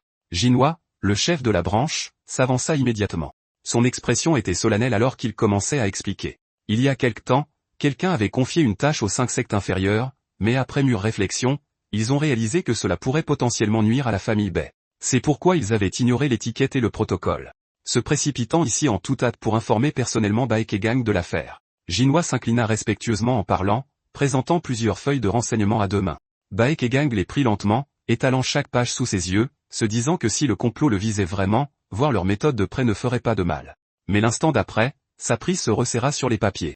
Les renseignements identifiaient clairement le cerveau derrière tout cela, Muronzuo de la famille Moron. Il prévoyait de réserver tout le 4e étage du pavillon du premier ordre dans un mois pour y organiser un banquet. Avec des places pour environ 30 invités et des plats et vins soigneusement sélectionnés. Plus important encore, une arène martiale serait installée au centre du lieu où Muronzeng et Bai Xiaojin devaient s'affronter dans un combat public. Selon des informations secrètes recueillies par les 5 sectes inférieures, Muronzuo avait secrètement acquis une dose de poudre de dispersion et avait spécifiquement exigé des plats très aromatiques au banquet, dans le but évident de masquer l'odeur de la poudre. Bai Kegang froissa les fiches de renseignement dans sa main. Il ne s'était jamais attendu à ce que Muronzuo ait recours à des tactiques aussi sournoises contre sa famille. Il semblait que le moment était venu de monter son propre grand plan et de régler cette dette comme il se doit. Avant d'agir, Bai Kegang se rendit dans la cour principale de la résidence Bei pour informer son père de son intention de demander une audience avec un maître de Qinglin. C'est alors qu'il remarqua que son père prenait des décoctions à base d'aconie et d'écorce de cannelle, signes évidents que son état pulmonaire s'était aggravé. Cette prise de conscience expliquait pourquoi son père était si désireux d'établir Bai Xiaojin comme prochain chef de famille. À la surprise de Bai Kegang. Cependant, son père rejeta fermement la demande. Qinglin était tout simplement trop loin et un voyage aussi ardu était inutile. Bai Kegang comprenait l'inquiétude de son père, ce n'était pas un manque de foi en la maîtrise de la culture du QI du maître de Qinglin, mais la peur que le corps fragile de Bai Kegang ne se détériore encore plus après un si long voyage. Après tout, d'innombrables médecins renommés avaient déjà échoué à guérir ces méridiens sectionnés, et pourtant la situation actuelle ne permettait plus aucun retard. Bai Kegang se leva. Bien que ce qu'il faisait frisait la défiance pure et simple. Il irait à Qinglin quoi qu'il arrive. Il comprenait les inquiétudes de son père, mais il prendrait soin de lui-même et demanda à ce qu'on ne l'arrête plus. Son père tremblait de colère. Pour lui, Bai Kegang tenait à peine debout.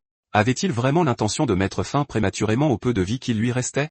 Shinliang, qui se tenait à proximité, sentit un frisson soudain parcourir son corps. L'aura émanant du chef de la famille Bei n'était pas plus faible que celle du seigneur de Qinglin lui-même. À en juger par la situation, Bai Kegang n'aurait pas dû pouvoir supporter cela longtemps.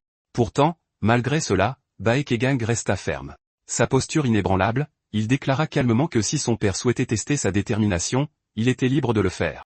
Mais le voyage à Quinglin n'était pas négociable. Au même moment, Béchancan lui murmura à l'oreille, lui ordonnant de rendre son corps aussi lourd que possible et de forger une armure invisible autour de son cœur. Avec cela, même une intention perçant le cœur serait incapable d'ébranler sa détermination. Une fois son corps stabilisé, Baekgang continua, expliquant qu'il comprenait les craintes de son père, ne voyant aucune amélioration même après le ginseng des neiges millénaires. Perdre espoir n'était que naturel. Mais plus que quiconque, il voulait continuer à vivre et devenir la fierté de la génération de la famille Bai. Alors que ces mots résonnaient, son père se figea sur place. Il n'avait jamais imaginé qu'une telle détermination avait toujours existé en Baekgang. Peut-être que la personne qui se tenait devant lui n'était plus l'enfant fragile qui avait besoin d'une protection constante. Dans ce cas, le voyage à Quinglin était quelque chose que Baekgang devait avoir déjà mûrement réfléchi. Pourtant, son père posa une condition. Avant de partir, Baekgang devait renforcer convenablement son amitié avec la lignée directe de la famille Muron. Des années auparavant, le père de Baekgang avait croisé le fer avec un homme qui était alors le jeune héritier de la famille Muron, l'épée du gentleman, dans un duel formel de prise d'épée. Maintenant que les deux hommes étaient à la tête de leurs maisons respectives, la réconciliation n'était plus quelque chose qu'ils pouvaient rechercher en personne.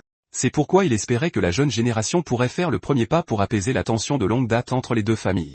Baekgang hocha lentement la tête et accepta. Pourtant, il y avait une autre affaire pour laquelle il avait besoin de l'aide de son père. Un demi-mois passa en un clin d'œil. Pendant ce temps, Moronzen passait presque chaque jour à s'entraîner dans le terrain d'entraînement de Jade Rouge. S'entraînant à ses côtés n'était autre que Bexiajin, le jeune héritier de la famille Bai. Ce qui intriguait Moronzen, c'est que malgré la réputation de la famille Bai en tant que clan légendaire de l'épée, tout ce qu'il avait fait pendant les 2 dernières semaines était de se concentrer sans relâche sur le perfectionnement des techniques d'épée. Pourtant, grâce à cela, sa maîtrise de l'art de l'épée du ciel d'ombre s'était considérablement approfondie. S'il devait se battre à nouveau, il était confiant de pouvoir effacer sa défaite précédente. À ce moment-là, les portes du terrain d'entraînement de Jade Rouge s'ouvrirent. Baekgang entra et tomba directement sur Bexiajin. « Tu es là ? Puisque c'est une telle coïncidence, que dirais-tu d'un combat d'entraînement avec des épées en bois ?» Bexiajin hésita, son ton vacillant. Pourtant, Moronzen se tenait tout près, observant attentivement. Il ne voulait clairement pas que son frère paraisse hésitant devant quelqu'un qu'il avait déjà vaincu une fois. Cette hésitation ne fit qu'approfondir les doutes de Moronzen. On ne pouvait nier que Bexiajin était un adversaire redoutable. Pourtant maintenant, il semblait réticent à se battre. Baekgang, le soi-disant infirme martial, pouvait-il vraiment être si fort? Au moment où le combat commença, Bexiajin frappa le premier. L'art de l'épée du ciel d'ombre se déploya instantanément. Sa lame déferlant avec une force de coupe féroce. Baekgang resta parfaitement calme. Son jeu de jambes suivait les principes de la technique du corps léger alors qu'il se déplaçait et esquivait, évitant de justesse chaque coup. Même en esquivant, ses yeux ne quittaient pas l'épée de Bexiajin, suivant attentivement chaque mouvement à la recherche d'une ouverture fugace. Cette scène laissa Moronzen bouche bée. Il n'y avait rien dans ce mouvement vif et contrôlé qui ressemblait à quelqu'un atteint du méridien sectionné du yin extrême. Après plus de 10 échanges, Bexiajin changea soudainement son approche. Avec un impact sec, l'épée en bois dans la main de Bexiajin fut projetée au loin, tombant bruyamment sur le sol. Pris au dépourvu par son propre élan, Baekgang ne parvint pas à réagir à temps. Son épée ne put être retirée et le coup à la gorge suivit instinctivement. Ce retournement soudain envoya une pression écrasante dans la poitrine de Baekgang. Il ne put plus se retenir. Du sang jaillit de ses lèvres dans une toux violente. À l'instant où Bexiajin réalisa ce qui s'était passé, son corps se figea. Il se retourna aussitôt et rattrapa le corps inerte de Baekgang dans ses bras. Baekgang se redressa lentement, jugeant intérieurement que son sens du timing manquait encore d'expérience. Il aurait dû activer le principe de durcissement du corps plus tôt. À ce moment, Moronzen croisa les bras sur sa poitrine et s'approcha d'eux d'un pas tranquille. Pour lui, ils agissaient tous les deux de manière imprudente. Avec un tel écart de force, aucun entraînement ne pourrait jamais changer le résultat. Et sans quelqu'un pour les conseiller depuis le côté, il serait presque impossible de faire de réels progrès. En entendant cela, Baekgang se tourna lentement. Son regard se posa sur Moronzen. Puisque votre compréhension des principes de l'épée est plus profonde que la mienne, alors observez notre combat et offrez vos conseils depuis le côté. Et encore une chose, par ancienneté, je suis votre aîné. Vous devriez surveiller vos manières lorsque vous parlez. Se tenant sur le côté, Béchancan analysa rapidement l'échange pour Baekgang. Dans ce dernier échange, la clé était de prêter plus d'attention au timing de la technique de durcissement du corps. Et surtout, souviens-toi que le fondement de tout art de l'épée réside dans les coupes verticales, les tailles horizontales et les estocades directes. Alors même que les mots de Béchancan résonnaient à ses oreilles, Baekgang saisit le principe sous-jacent et lança une contre-attaque. Son mouvement passant brusquement de la défense à l'attaque.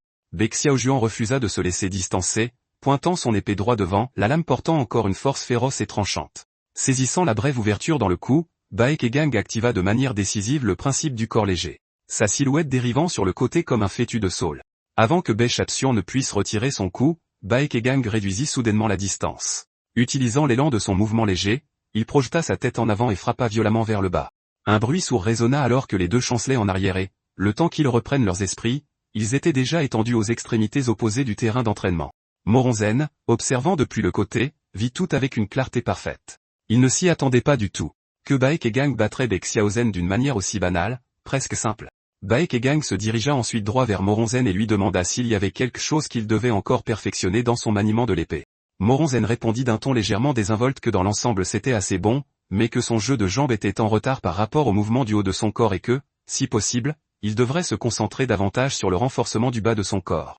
Baekegang hocha lentement la tête, disant qu'il garderait ses mots à l'esprit et que Moronzen pouvait parler librement chaque fois qu'il y avait quelque chose à souligner. La scène changea alors que Baekegang terminait son entraînement quotidien et retournait discuter avec Bai Shankan de l'opportunité d'appliquer le reste de l'onguent médicinal. C'est alors que Peng Wuer apparut soudainement devant lui. Sa voix était remplie d'inquiétude. Avait-il vraiment été blessé dans le domaine de la famille Bai? Et était-ce Moronzen, cet individu arrogant, qui a fait ça, et frappé si impitoyablement, blessant quelqu'un qui avait l'air si fragile? Baekegang expliqua rapidement que ce n'était qu'une blessure mineure due à un entraînement avec Xiao Jin. En entendant cela, Peng Wuer se détendit immédiatement. Elle expliqua qu'elle était venue lui livrer quelque chose et, tout en parlant, elle sortit une petite boîte. À l'intérieur se trouvait une pilule de guérison de la famille Peng, capable de restaurer l'énergie vitale et remarquablement efficace contre les blessures internes. Baekegang se sentit momentanément désemparé, car la pilule était bien trop précieuse. Baekegang avait toujours apprécié les médecines spirituelles rares. Il ne refusa donc pas et avala la pilule de guérison d'un seul coup. La pilule contenait clairement du polygonum centenaire, de la réglisse, du miel et d'autres ingrédients extrêmement précieux. À ce moment, le regard de Peng Wuer commença à vaciller légèrement, puisque Baekegang aimait tant les pilules. Elle lui demanda s'il accepterait de l'accompagner à Uchingpul pour écouter un opéra. Baekegang hocha la tête. Ce n'était pas une demande difficile. Elle n'avait qu'à lui donner l'heure exacte. Peu après, Baekegang et Peng Wuer apparurent ensemble à Uchingpul. Cependant, outre d'eux, les frères Muron et d'autres étaient également présents, car la date choisie par Peng Wuer coïncidait avec le banquet que Muronzuo prévoyait d'organiser au pavillon d'or. Après quelques discussions, ils décidèrent de regarder l'opéra d'abord avant de se rendre ensemble au restaurant. Alors que le groupe se préparait à partir pour le banquet, une silhouette bouscula soudain la foule et percuta de plein fouet l'épaule de Baekegang. Baekegang réagit instantanément, levant la main et saisissant fermement le poignet de l'autre personne. Quel que soit votre stratagème, vous devriez d'abord me rendre ma bourse. À sa grande surprise, l'autre partie nia tout obstinément, insistant sur le fait qu'il n'avait aucune idée de ce dont parlait Baekegang. Baekegang en déduisit rapidement que quiconque osant voler à l'intérieur de Uchingpul était probablement lié aux 5 sectes inférieures. Alors il se pencha et parla froidement. Personne ne vous a jamais dit qui je suis? Il semble que Jinhua n'ait pas réussi à discipliner correctement ses disciples. Alors que le voleur hésitait, ne sachant s'il devait rendre la bourse, Moronzuo s'approcha d'un pas tranquille. L'épée à la taille de Moronzuo était déjà dégainée dans un éclair de lumière froide. Il trancha la cheville du voleur sur le champ. Moronzuo se pencha et ramassa la bourse par terre. Les petits pickpockets cachent généralement leurs biens volés autour de la cheville. Moronzuo retourna ensuite vers le voleur, tendant la main comme pour l'aider à se relever. L'homme hésita, puis tendit lentement la main en réponse. L'instant d'après, Moronzuo frappa sans expression, écrasant les os de la paume de l'homme avec une force brute. Cette vision fit sursauter le cœur de Baekegang. Il interpella immédiatement Moronzuo, disant que l'homme aurait dû être livré aux autorités à la place. Moronzuo, cependant, semblait totalement indifférent. Pour lui, c'était déjà faire preuve de pitié. Dans des circonstances normales, il n'aurait pas été aussi retenu. À ce moment-là, plusieurs voix s'élevèrent sur le côté, louant ouvertement Muronzuo pour ses actions. Comme on pouvait s'y attendre de la part de frères Muron, la plupart des gens n'auraient pas fait preuve d'une telle retenue. C'est déjà un acte de grande bienveillance. Les locuteurs étaient Gao Jin du gang de la nature sauvage et Yang Zeng de la secte des 7 lames de tonnerre. Pour des artistes martiaux d'autres villes, établir un tel rapport avec les sectes et les familles locales en si peu de temps en disait long sur le savoir-faire social de Muronzuo. Assez pour que les guerriers de Xian le saluent en premier, ignorant même le fils aîné de la famille Bai. Baekegang leur rendit leur salut, son ton devenant soudainement froid. Je vous remercie. Après tout, c'est parce que la médecine spirituelle que vos chefs de secte ont offerte à notre chef de famille a été personnellement consommée par moi que je suis même ici aujourd'hui, digne de recevoir cette courtoisie. Des gens comme vous qui passent leur journée à suivre ce genre de chef de secte. Si vous êtes si oublieux que vous ne vous souvenez même pas de mon visage, alors vous feriez mieux de regarder où vous marchez. Les deux hommes se figèrent sous le choc. Ils n'avaient jamais imaginé que quelqu'un qualifié d'infirme martial puisse projeter une telle présence écrasante. La scène se déplaça à la tour Golden Instinct. Muronzuo sortit un lourd lingot d'or et le plaça devant Zhangjiu, déclarant que c'était une récompense supplémentaire. Il ordonna qu'une fois qu'une cruche de liqueur Golden First serait servie à l'étage, Zhangjiu devait y mélanger ce sachet de poudre et le monter. Peu de temps après, la salle de banquet du 4e étage était remplie d'artistes martiaux invités. Sous l'insistance enthousiaste de Muronzuo, Baekegang souleva à contre-cœur une coupe remplie de liqueur Golden First. Une fois hors de la vue de Muronzuo, il recracha discrètement le vin. Le parfum intense de la liqueur le rendait évident. C'était destiné à masquer l'odeur de la poudre de dispersion. À ce moment, Yang Zeng s'avança soudainement vers Baekegang. Il prétendit être venu s'excuser pour l'incident précédent, mais aborda ensuite délibérément l'attaque de la résidence de Baekegang, faisant allusion aux morts et demandant si la culpabilité pesait sur son cœur. Avant qu'il ne puisse finir, Muronzuo leva la main et jeta la coupe entière de liqueur Golden First directement au visage de Yang Zeng. Peu importe à quel point Muronzuo se considérait patient, même lui trouvait les paroles de Yang Zeng totalement inacceptables. Cela laissa immédiatement Yang Zeng complètement désemparé. Pendant ce temps, Gao Jin lança également un avertissement sévère. Il ne s'était associé à Yang Zeng que parce que Muronzuo avait depuis longtemps fait preuve de considération envers la secte des 7 lames de tonnerre qui le soutenait. Il ne s'attendait pas à ce que Yang Zeng soit si ingrat et si grossier, et déclara donc ouvertement « Dégainez votre arme, et réglons ça en tant qu'artistes martiaux ». Yang Zeng était complètement abasourdi car, peu de temps auparavant, Muronzuo lui avait ordonné de provoquer Baekegang pendant le banquet. S'il s'en sortait bien, Muronzuo l'aiderait à entrer dans l'alliance martiale. Pourtant, dans les circonstances actuelles, Yang Zeng réalisa que toute la responsabilité allait lui retomber entièrement dessus. À ce moment, la silhouette de Baekegang apparut silencieusement derrière lui. L'instant d'après, sans la moindre hésitation, Baekegang lui donna un coup de pied violent, en voyant Yang Zeng s'écraser au sol. Baekegang se retourna ensuite, son regard se posant sur Gao Jin à proximité. « Toi aussi. L'un de vous est un insecte aveuglément confiant, assez imprudent pour dépasser les bornes, et l'autre n'est rien de plus qu'une ordure essayant de me tromper et de m'exploiter. Pourtant, sans quelqu'un pour vous soutenir, aucun de vous n'oserait tenter quelque chose comme ça. » Pendant qu'il parlait, son regard se déplaça. « Ai-je tort ? Si vous vouliez vous battre, vous auriez pu le dire ouvertement. Nul besoin de telles tactiques méprisables, à moins que la bassesse ne soit simplement inscrite dans le sang de la famille Moron. » Il avait aussi entendu dire que Moronzen avait obtenu une épée d'une valeur exceptionnelle. Moron espérait-il rejouer le duel pour l'épée entre les familles Moron et Bei qui avait eu lieu des années auparavant? En entendant cela, Moron ne se donnerait plus la peine de cacher son intention. Dans ce cas, que le duel pour l'épée commence. L'instant d'après, Moronzen et Bexiajin s'avancèrent ensemble, montant sur l'arène centrale déjà préparée. À ce moment, certains spectateurs, ignorant toute la vérité, avaient des opinions très différentes. De toute évidence, c'était la secte des 7 lames du tonnerre qui avait provoqué le fils aîné de la famille Bei en premier. Alors pourquoi Baekegang tournait-il maintenant son hostilité vers la famille Moron à la place? Heureusement, le fils aîné de la famille Moron était assez large d'esprit. Non seulement il n'a montré aucun mécontentement, mais il a même hoché la tête et accepté le duel. Ailleurs, Shinliang se souvint de quelque chose que Baekegang avait dit plus tôt ce matin-là. Il semblait qu'il avait anticipé tout cela depuis longtemps. Quant à Peng Wuer, le regard dans ses yeux en observant Baekegang s'était visiblement réchauffé. Elle avait toujours pensé qu'il était fragile et sans pouvoir. Elle n'aurait jamais imaginé qu'il possédait un côté aussi ouvertement autoritaire. À ce moment-là, Moron arrêta soudainement le duel. Comme il s'agissait d'une compétition officielle entre artistes martiaux, la tradition voulait que les deux camps partagent d'abord une coupe de vin de la Tour d'Or avant le début officiel du match. Baekegang saisit l'excuse en disant qu'il avait justement besoin d'aller aux latrines. Peu après, une fois que chacun eut bu son vin de la Tour d'Or, les deux combattants retournèrent sur l'arène centrale. Par sécurité, Muronzuo modifia son plan à la dernière minute, décidant de ne finalement pas ajouter secrètement de la poudre de dispersion.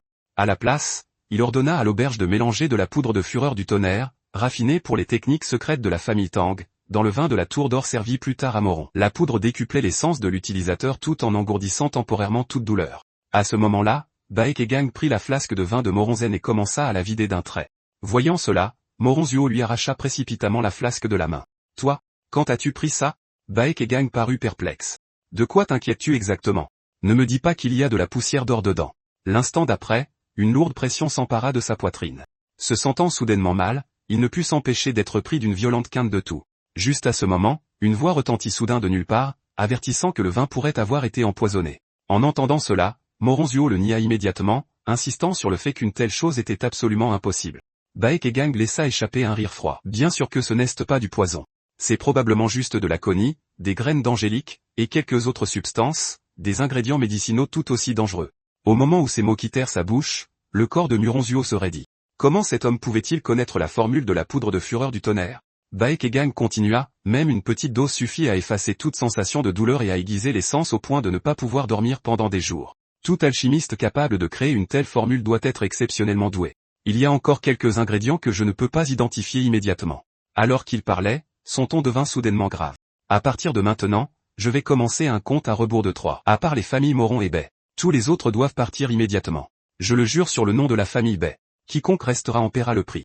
À ce moment-là, Moronzuo prit également la parole, ordonnant à tous les artistes martiaux qu'il avait invités de quitter l'auberge sur le champ. Une fois que seules les deux familles furent restées, Baekegang se tourna lentement vers Moronzuo et demanda, « Si vous aviez utilisé de la poudre de dispersion sur Baexiajin, j'aurais au moins pu comprendre votre raisonnement. Mais droguer votre propre frère cadet pour un duel qui n'est qu'une question de vaine réputation, c'est quelque chose que je ne peux tout simplement pas comprendre. » À l'instant où ces mots tombèrent, Moronzuo perdit finalement tout son sang-froid et fonça droit sur Baekegang.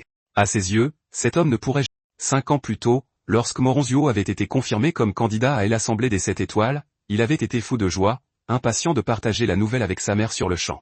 Ce à quoi Moronzuo ne s'attendait pas, c'est qu'au moment où il entra, il surprendrait sa mère en pleine liaison avec un marchand de thé. Ce qui le frappa comme un coup de foudre fut la possibilité que ce marchand de thé soit en réalité son père biologique. Il avait vécu plus d'une décennie avec la fierté d'un noble héritier. Il lui était impossible d'accepter d'être l'enfant illégitime d'une lignée aussi honteuse. Il devait prouver qu'il portait le sang légitime de la famille Moron. Pourtant, ce qui ébranla vraiment sa résolution, c'est que sa propre apparence devenait de plus en plus similaire à celle du marchand de thé. C'est pourquoi il choisit de prendre des risques insensés, essayant à plusieurs reprises de prouver sa valeur au chef de famille, ce qui mena au duel pour l'épée à la tour d'or. Si les événements d'aujourd'hui se répandaient dans le monde des arts martiaux, son avenir serait complètement détruit et le chef de famille pourrait découvrir la vérité, le réduisant à un pion sacrifié, une issue qu'il ne pourrait jamais supporter. Baekegang parla avec une indifférence glaciale. Arrête de penser à jouer d'autres tours.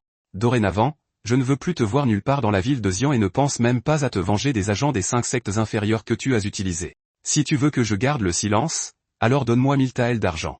C'est ta meilleure option pour le moment. Tant que tu remplis ces conditions correctement, je peux garantir que ce qui s'est passé aujourd'hui ne sera jamais divulgué. Et comme l'a dit mon père, j'espère aussi que les familles Bay et Muron pourront continuer à maintenir des relations amicales. Muron serra les dents, mais il n'aurait jamais imaginé cela. En tant que potentiel paria de la famille, Baekegang posséderait le pouvoir de retourner les 5 sectes inférieures contre lui un jour. Baexiajin deviendrait le nouveau chef de famille. Espérons que, lorsque ce jour viendra, ils pourront encore maintenir un semblant de paix. Voyant que Moronzuo le provoquait encore jusqu'à la toute fin, Baekegang tendit immédiatement la main et serra la paume de Moronzuo. L'instant d'après, un éclair de douleur intense traversa le visage de Moronzuo.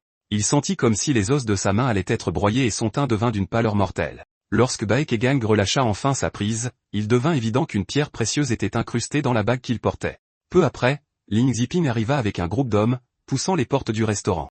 Apprenant que le jeune maître Gang s'était effondré après avoir bu la liqueur de la tour d'or, il s'était précipité pour voir ce qui s'était passé. Baekegang fit un geste de la main pour indiquer qu'il allait bien.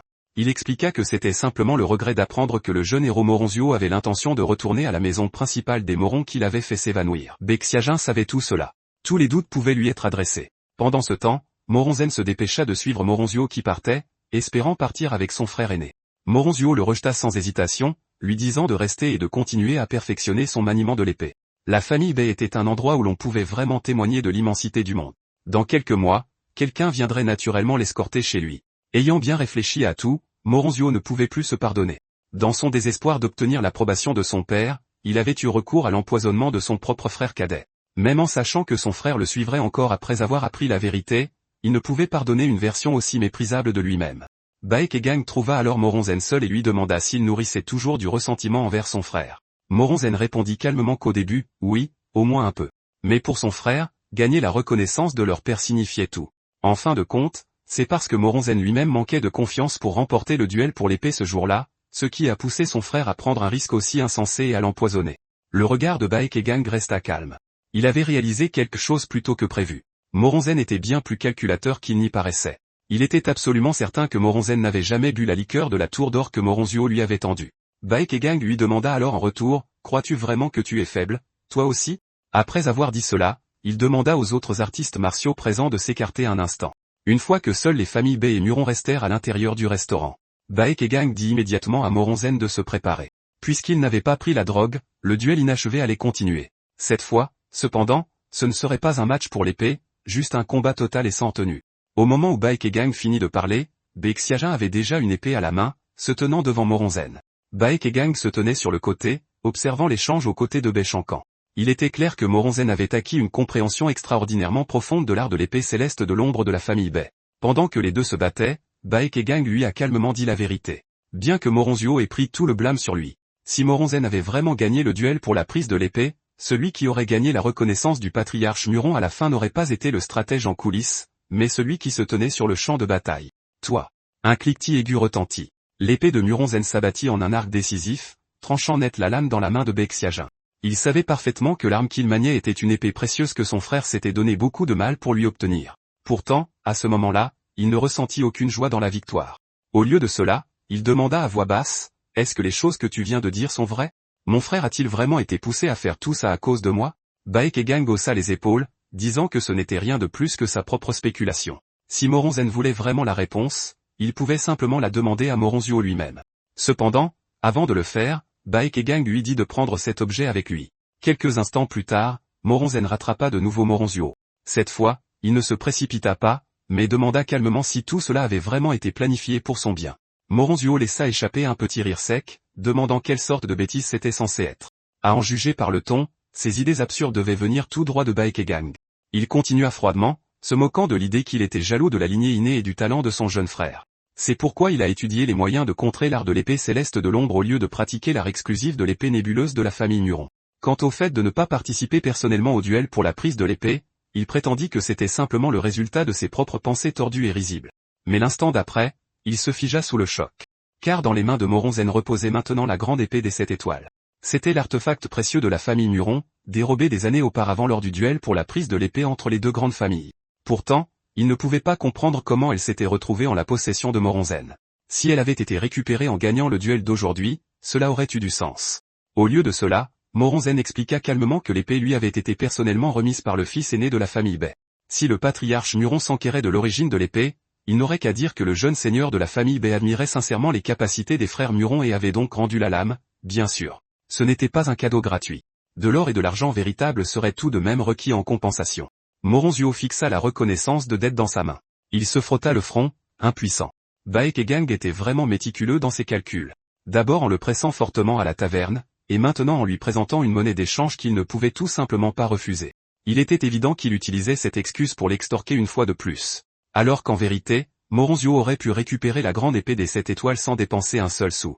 Il se retourna alors résolument pour partir. « Puisque c'est toi qui as récupéré la grande épée des 7 étoiles, dit-il calmement, alors c'est toi qui la rendras à la famille Muron toi-même. » La scène passa au conseil des anciens le jour suivant. Tôt ce matin-là, le chef de famille avait abordé un sujet avec Baekgang. L'unité du Dragon Rouge sous les ordres de la famille Bai avait découvert des pistes concernant les assassins qui ont attaqué le domaine.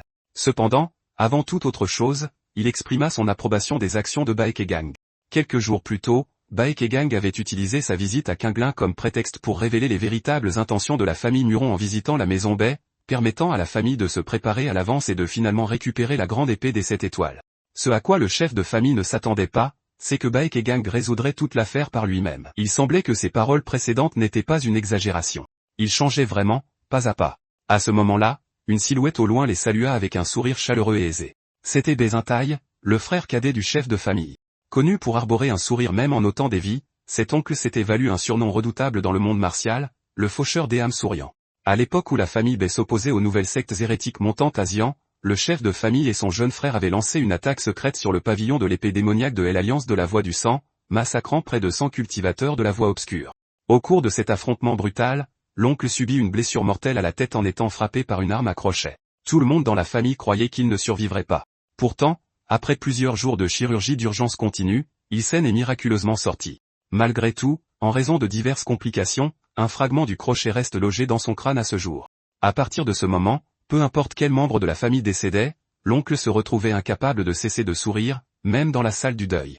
D'après ce que Baekgang comprenait, en plus de la poursuite actuelle des assassins du domaine, tous les trésors rares et les matériaux médicinaux qu'il avait consommés plus tôt avaient également été personnellement fournis par son oncle. Béchancan, cependant, avait une opinion différente sous la surface.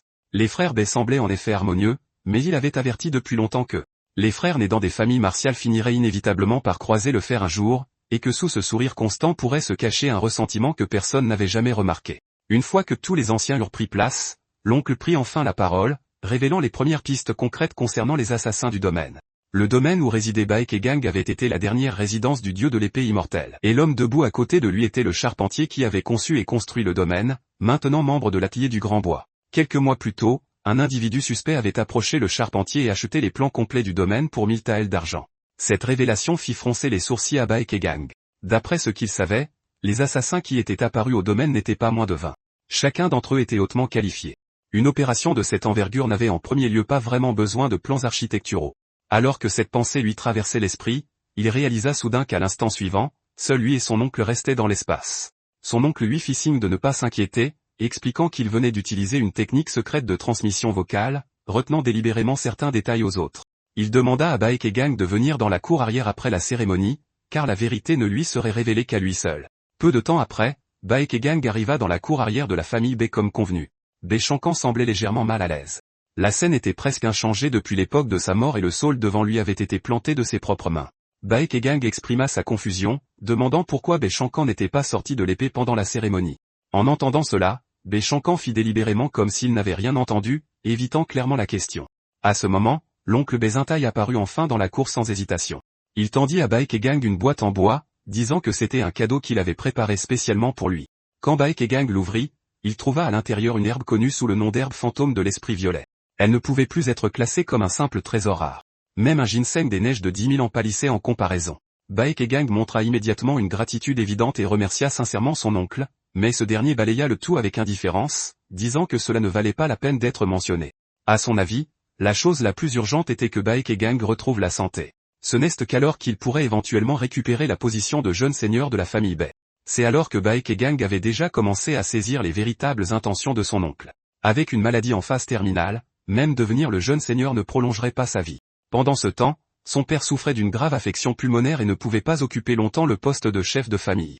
Selon la loi de la famille Bae, le rôle serait alors temporairement assumé par un membre choisi au sein du conseil des anciens. Il ne passerait pas directement à Bae Xiajin. À ce moment-là, son oncle, qui venait d'accéder au rang d'ancien, deviendrait naturellement la véritable autorité de la famille Bae. Pour un jeune seigneur destiné à mourir jeune, c'était pratiquement la seule voie pour que son oncle passe de second à la tête du clan. De plus, Xiajin avait une fois mentionné une conversation privée avec leur oncle au cours de laquelle il avait soulevé à plusieurs reprises le fait que leur mère était morte en couche. Pendant longtemps après cela, Bae Xiajin avait été complètement abattu, comme une coquille vide. Sans aucun doute, son oncle avait l'intention d'affaiblir sa détermination et de faire dérailler sa voie martiale. Après une brève hésitation, Baekegang déclina la proposition, déclarant qu'avec sa condition fragile, il n'était pas en position d'assumer le rôle de jeune seigneur. Son oncle éclata de rire, insistant sur le fait que tant qu'il serait là, peu importe la rareté du médicament, il trouverait un moyen de l'obtenir. Quant aux informations qu'il avait délibérément dissimulées plus tôt, elles provenaient d'informations qu'il avait extraites du charpentier. Les acheteurs des plans du domaine avaient demandé à plusieurs reprises si les plans étaient authentiques. En d'autres termes, ils avaient déjà enquêté sur la disposition du domaine au préalable et l'achat des plans ne servait qu'à confirmer leur exactitude. Cela soulevait une question bien plus troublante. Que cherchait-il vraiment? Serait-ce l'épée précieuse cachée sous le domaine? La falaise Liosian? En dehors de cette affaire, il y avait autre chose à régler. Un membre de l'unité du Dragon Rouge avait demandé un entretien privé avec Baekegang. En général, la plupart des sectes étendent leur influence en recrutant des disciples. Que ce soit les adeptes de la secte démoniaque, les mendiants de la secte des mendiants, ou les jeunes moines de Shaolin. Les 7 grandes familles, cependant, fonctionnaient différemment. Leurs membres étaient généralement très doués, mais leur nombre limité rendait difficile l'établissement d'un prestige écrasant dans le monde martial. Finalement, les grandes familles ont conçu une alternative, recrutant des serviteurs extérieurs au clan et leur assignant une autorité basée sur la loyauté et la capacité martiale. L'unité du Dragon Rouge de la famille Bae est née de ce système, l'édition Yen. Les familles prenaient des enfants orphelins et les élevaient dès leur plus jeune âge. Xiaohua, qui était resté aux côtés de Baekegang pendant des années, venait d'un tel milieu. Ce que Baekegang ne s'attendait pas, c'est que le membre de l'unité du Dragon Rouge qui voulait le voir n'était autre que la sœur cadette de Xiaohua, Xiaolu. Avant d'entrer au service de la famille, les deux sœurs avaient vécu ensemble. Plus tard, Xiaohua est devenue une servante de la famille Bae, tandis que Xiaolu, qui possédait un plus grand talent martial, a été sélectionnée et entraînée comme guerrière.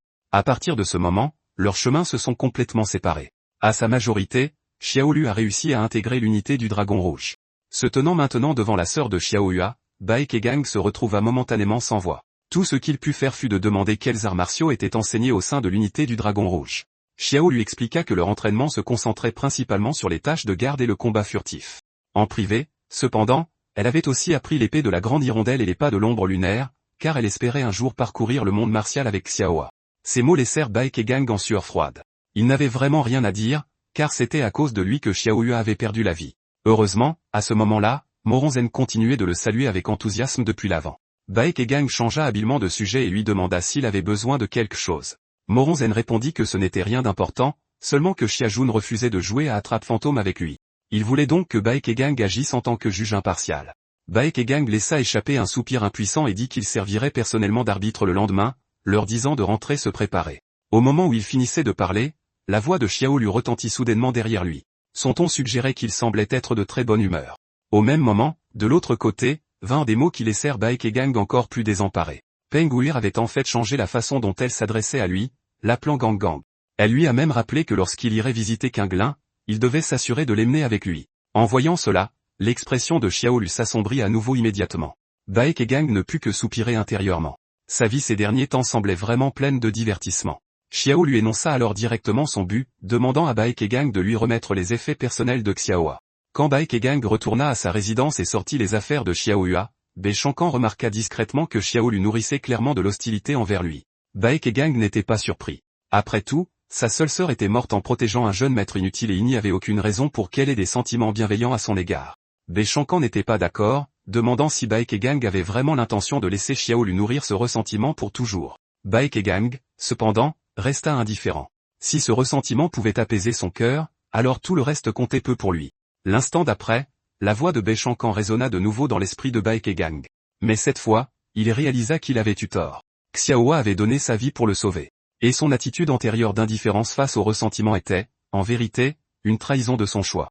Si la personne pour qui quelqu'un a sacrifié sa vie se révèle lâche, faible et incapable d'affronter la réalité, alors Baishankan éprouvait vraiment de la peine pour Xiaohua. Car les actions de Baekegang disaient en substance à Xiao Lu qu'il n'avait jamais été digne du sacrifice de sa sœur. Après une brève pause, Baekegang rangea soigneusement les affaires de Xiaohua et retourna dans la cour. À l'intérieur de la boîte se trouvaient des objets que Xiaohua utilisait dans sa vie quotidienne. C'est alors que Baekegang posa une question à Xiao Lu. Il lui demanda si elle lui en voulait à cause de la mort de Xiaohua. En vouloir au jeune maître de la famille Bei qui n'avait survécu que grâce au sacrifice de Xiaohua. Et qui semblait pourtant l'avoir déjà oublié tout en menant une vie paisible. Xiao lui hocha la tête sans hésitation. En effet, chaque fois qu'elle voyait Baekegang, de telles pensées surgissaient inévitablement dans son cœur. En entendant cela, Baekegang tendit la main et posa un bras sur ses épaules, lui demandant en retour si elle voulait vraiment qu'il passe le reste de la vie que Xiaohua lui avait offerte avec sa mort entièrement en expiation. Si possible, il souhaitait vivre dignement, non seulement pour lui-même, mais aussi pour tenir la promesse qu'il avait faite depuis longtemps à Xiaohua, ne jamais abandonner son corps, s'efforcer de vivre jusqu'à 100 ans, et trouver celui qui a tout orchestré, causant la mort de Xiaohua, pour l'exécuter personnellement. Voyant cela, Xiao lui réalisa que Baekegang avait peut-être mal compris quelque chose. Bien qu'elle ait en effet nourri du ressentiment à son égard, elle ne l'avait jamais considéré comme inutile, car sa sœur Xiao lui a parlé souvent du caractère de Baekegang dans ses lettres. Cette visite n'avait pas seulement pour but de récupérer les affaires de sa sœur, mais aussi de remettre quelque chose à Baekegang. Une partie des lettres que Xiaohua envoyait régulièrement à Xiao Lu. Dans presque chacune d'elles, Xiaohua faisait l'éloge de Baekegang, le décrivant comme une personne vraiment bonne. À ce moment-là, Baekegang laissa échapper un profond soupir. Ce n'est qu'alors qu'il comprit enfin. Xiaohua l'avait sollicité pour apprendre à lire et à écrire non pas sur un coup de tête, mais pour pouvoir écrire personnellement des lettres à sa jeune sœur. Alors qu'il était submergé par l'émotion, il remarqua soudainement quelque chose qui brillait faiblement, glissé à l'intérieur d'une des enveloppes. 7 jours passèrent en un clin d'œil. C'était maintenant le jour convenu pour que Baekegang parte officiellement visiter Qinglin. Après être monté dans la voiture, il sortit une fois de plus la lettre que Xiaohua avait laissée. Des scènes des jours précédents refirent surface dans son esprit sans y être invité. Et ce à quoi il ne s'était jamais attendu à l'époque, c'est que les lettres de Xiaohua contenaient des récits liés à son somnambulisme. C'était un état dans lequel une personne bouge inconsciemment pendant son sommeil. Mais le cas de Baekegang semblait bien plus grave. Non seulement il pouvait faire griller des gâteaux de riz tout seul, mais il était même capable de tenir des conversations avec Xiaohua pendant ces épisodes. Bien que Baekegang n'eût aucun souvenir de ces événements. Il se souvenait clairement s'être lavé le visage en dormant et d'avoir été réveillé en sursaut par les eaux froides. Et la lettre contenait des preuves liées à son somnambulisme. Elle décrivait une bague qui semblait très usée. Xiaohua a dit que Baekegang la lui avait donnée pendant une sieste. Après quoi, elle l'a postée à Xiao Lu pour qu'elle la vende contre de l'argent. Pourtant, dans le souvenir de Baekegang, il ne lui avait jamais donné une bague aussi vieille et sans valeur. Ce jour-là même, Baishankan faillit exploser de colère car la bague était la sienne, une rare bague en argent sertie de jade jaune, loin d'être ordinaire. Aussitôt, Baekegang se souvint de ce que son oncle avait dit un jour. Les assassins ne cherchaient probablement pas la falaise de Luqian cachée sous le manoir. Il était bien plus plausible qu'ils cherchent plutôt des objets spéciaux comme cette bague. En tant que membre du corps du Dragon Rouge, Xiao lui aurait dû facilement reconnaître l'origine de la bague. Pourtant, elle a choisi de ne pas la donner à son oncle et l'a remise directement à Baekegang. Cela seul signifiait qu'elle aussi nourrissait des doutes sur les agissements de son oncle. La nuit tomba bientôt et, selon leur itinéraire, ils n'atteindraient pas le comté le plus proche, Nanton, avant le lendemain. En conséquence, le groupe n'eut d'autre choix que de camper en plein air pour la nuit. À ce moment-là, un sanglier sauvage chargea soudainement dans le camp. Voyant cela, Baekegang baissa instantanément sa garde, adoptant la posture d'ouverture d'une technique. En un clin d'œil, une silhouette jaillit en avant comme l'éclair. Avec un bruit sourd, un seul coup arrêta brutalement la charge du sanglier. Le regard de Baekegang se figea. C'était clairement le mouvement du pas sur les nuages de la secte Qinglin, une technique de jeu de jambes de premier ordre, même selon les standards du monde martial. Ce qui choqua encore plus Ling Ziping, c'est que dans cette fraction de seconde, Baekegang non seulement reconnut la technique de mouvement de Qinglin, mais se tenait aussi précisément là où le second sanglier était sur le point de bondir. Ce qui signifiait que Baekegang avait senti le danger avant lui. Tôt le lendemain matin, le groupe arriva dans un village agricole voisin et demanda au chef du village de les aider à vendre les deux sangliers. Ils s'arrangèrent également pour y rester une nuit de plus. Après avoir appris que le groupe de Baekegang passerait par le village de la famille Zhang, le chef du village leur conseilla gentiment de retarder leur voyage de quelques jours. Récemment, la région n'était pas paisible. Des rumeurs parlaient d'un tigre féroce rôdant près du village de la famille Zhang, ayant tué de nombreux voyageurs. Même les chasseurs expérimentés n'avaient pas réussi à s'en occuper. Baekegang hocha la tête et remercia le chef du village pour l'avertissement, mais expliqua qu'avec Shin Liang et Ling Ziping l'accompagnant, s'occuper d'un seul tigre ne devrait pas poser de problème. Après cela, Baekegang suivit Ling Ziping dans la cour pour s'entraîner aux techniques d'épée. Avant de partir, Baekegang avait déjà demandé à Ling Ziping de lui enseigner la technique de l'épée Tianning. À ce moment-là, Ling Ziping eut du mal à croire à cette demande. C'était un art de l'épée que même Xiaojun n'avait pas encore maîtrisé. Cependant, après avoir été témoin des actions de Baekegang la nuit précédente, Ling Ziping reconsidéra sa position et commença à croire que Baekegang pourrait vraiment être capable de la comprendre. Pourtant, maîtriser un style d'épée exceptionnel en si peu de temps était irréaliste. Ling Ziping décida plutôt de lui enseigner des arts martiaux plus pratiques. Une technique d'un endroit auquel il avait appartenu, qui convenait parfaitement à l'état actuel de Baekegang. Baekegang parla calmement. Vous parlez du pavillon de l'épée Huaying, n'est-ce pas? Ces mots provoquèrent un choc visible chez Ling Ziping. Il ne s'attendait pas à ce que Baekegang sache même cela. Le pavillon de l'épée Huaying était déjà célèbre bien avant la naissance de Baekegang, réputé dans tout le monde martial pour ses arts internes secrets et son maniement rapide de l'épée. Mais après qu'un de ses disciples ait volé des manuels secrets de la secte Wudong et se soit enfui, le pavillon commença à décliner, pour finalement être rayé des registres de l'alliance martiale. Peu de temps après, toutes les sectes alliées rompirent leurs liens avec lui. Les disciples du pavillon de l'épée Huaying, perdant progressivement leur place dans le monde martial, furent contraints de quitter la secte qui l'avait servi pendant des années, et Ling Ziping avait été l'un d'entre eux. Baekegang tâta prudemment le terrain, demandant si Ling Ziping serait prêt à lui enseigner un art martial secret personnel. Ling Ziping hocha la tête sans hésitation et accepta sur le champ. Il lui tourna alors lentement le dos. L'instant d'après, une longue épée brillant d'une lumière glaciale apparut soudainement. La lame s'arrêta à quelques centimètres des yeux de Baekegang, le laissant complètement abasourdi. Il n'avait pas du tout pu suivre le mouvement de Ling Ziping. Ling Ziping expliqua que c'était sa technique personnelle.